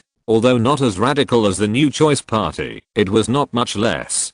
Did this solve the problem? Probably not, and it may even make the problem worse. But ironically, the refugee problem and the EU separation crisis that have plagued Europe for a long time have been perfectly solved. Governments with the same ideas can always achieve the greatest degree of understanding. Once at the EU table, more than a dozen mouths quarreled over a problem and were about to split up. Although there are still more than a dozen mouths now, the faces of the people sitting there are almost the same. We are all one family now. At least on the refugee issue, the EU meeting that was originally arguing no longer has any disagreement. Jiang Chen vaguely saw the shadow of Rothschild behind the de-virginization movement in Western Europe. It seems that Evelyn has failed. Although Jiang Chen helped him escape to Austria, the power of a deputy prime minister alone is obviously not enough to compete with Rothschild, an old aristocrat. What's more, it may not be just Rothschild's power behind this, and the allies of this old aristocrat are not easy to deal with. When putting down the newspaper, Jiang Chen suddenly had a strange idea in his mind. Speaking of which, the Rothschild family is also related to the Golden Apple, so whose interests do they represent? More than 90 years ago, at the darkest moment of Earth civilization, the natural selection set sail from the planet Gliese 581. At the same time, the Willy Club was established with the support of Rothschild, and it was passed on to the Nazis along with the Golden Apple that communicated with heaven. The Japanese emperor who visited Europe, after seeing the power of Europe and the astronomer Philae, also had the idea of borrowing heavenly soldiers to repel the barbarians. Everything is entangled with 20.5 light years away. Just like a spider, it has woven an invisible web, obscuring a corner of history. Jiang Chen has an indescribable premonition. He is very close to the truth, even standing at the door of the truth. But what will it be? Chapter 600 Development Bottleneck. With the opening of the god-level continent, future human biology entering the medical industry, and future human heavy industry's first Mix-1 battery production line going into production, Jiang Chen clearly felt that the development of future human group had entered a bottleneck period. Any enterprise will face a similar situation more or less when evolving into a large group. The reasons may come from many aspects, such as antitrust investigations, such as ignoring technological updates due to complacency with the status quo and eventually losing market competitiveness. The former is represented by the Morgan Group that was split, and Microsoft that was almost split, and the latter is digital equipment acquired by Compaq, the second largest information system company after IBM in the 1980s. Fortunately, Future Human Group does not have these two shackles that restrict 80% of the world's companies from evolving into a large conglomerate that can influence the direction of the world economy. Because the new country will never launch an antitrust investigation against Future Human Group. Future Human Group originally relied on high technology to start, but this bottleneck still exists. The most critical factor leading to the bottleneck is that there is not enough manpower. For a long time, the source of talent for Future Human Group has relied on the international headhunting market and the recruitment of branches in various regions. However, the mobility of these talents from the international headhunting market is very high, and their safety is also difficult to determine. Only a few people whose background can be confirmed can be entrusted with important tasks, while most talents who are capable, but whose background cannot be confirmed to be clean, Jiang Chen dare not use them casually, even if the headhunting company strongly recommends them. This has led to a very narrow source of talent for the Future Group. Although new employees join the company every day, it still cannot keep up with the speed of business expansion of several subsidiaries around the world, especially management talents.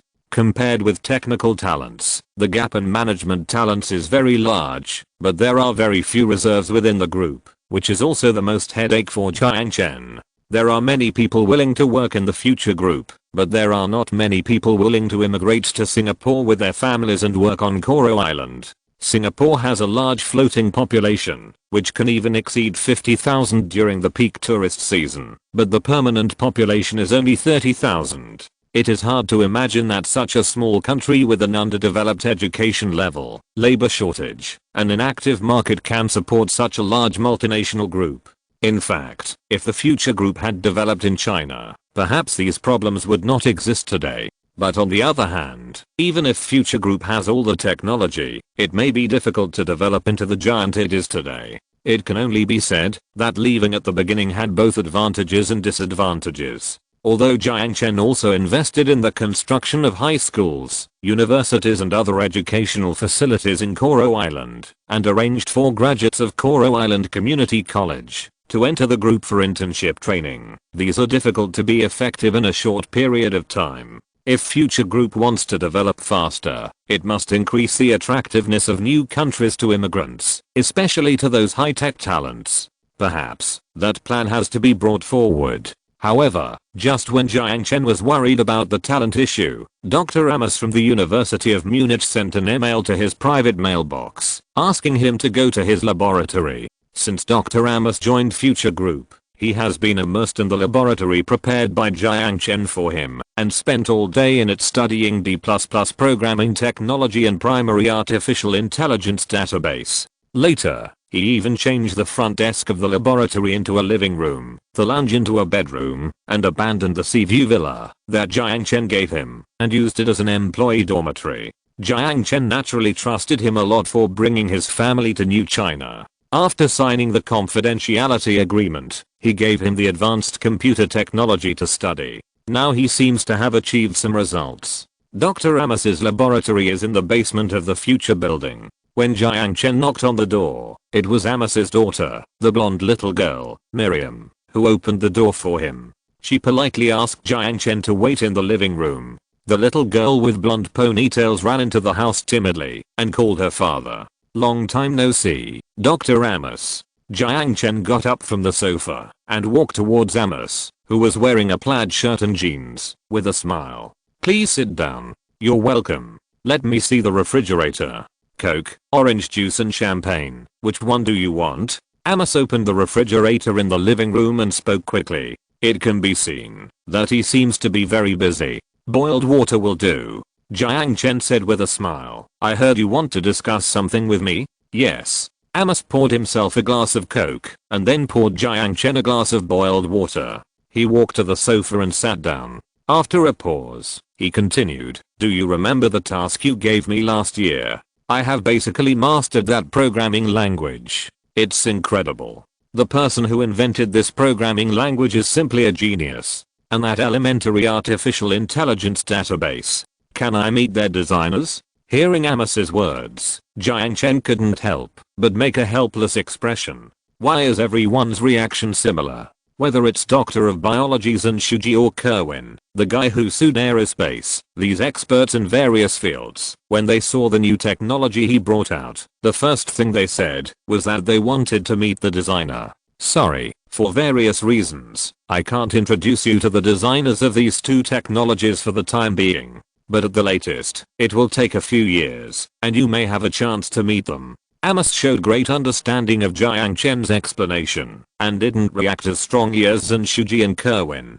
Confidentiality agreement? I understand. After all, the commercial value of these two technologies is huge, especially artificial intelligence. No, not just commercial value. If it is used in the military field, it's already being used. Jiang Chen interrupted Amos and said with a smile, but I hope you can keep it confidential. Looking at Jiang Chen awkwardly, Amos still finished expressing his concerns. That will be a disaster for all mankind. Your point of view is very similar to Hawking's, and I also agree with you.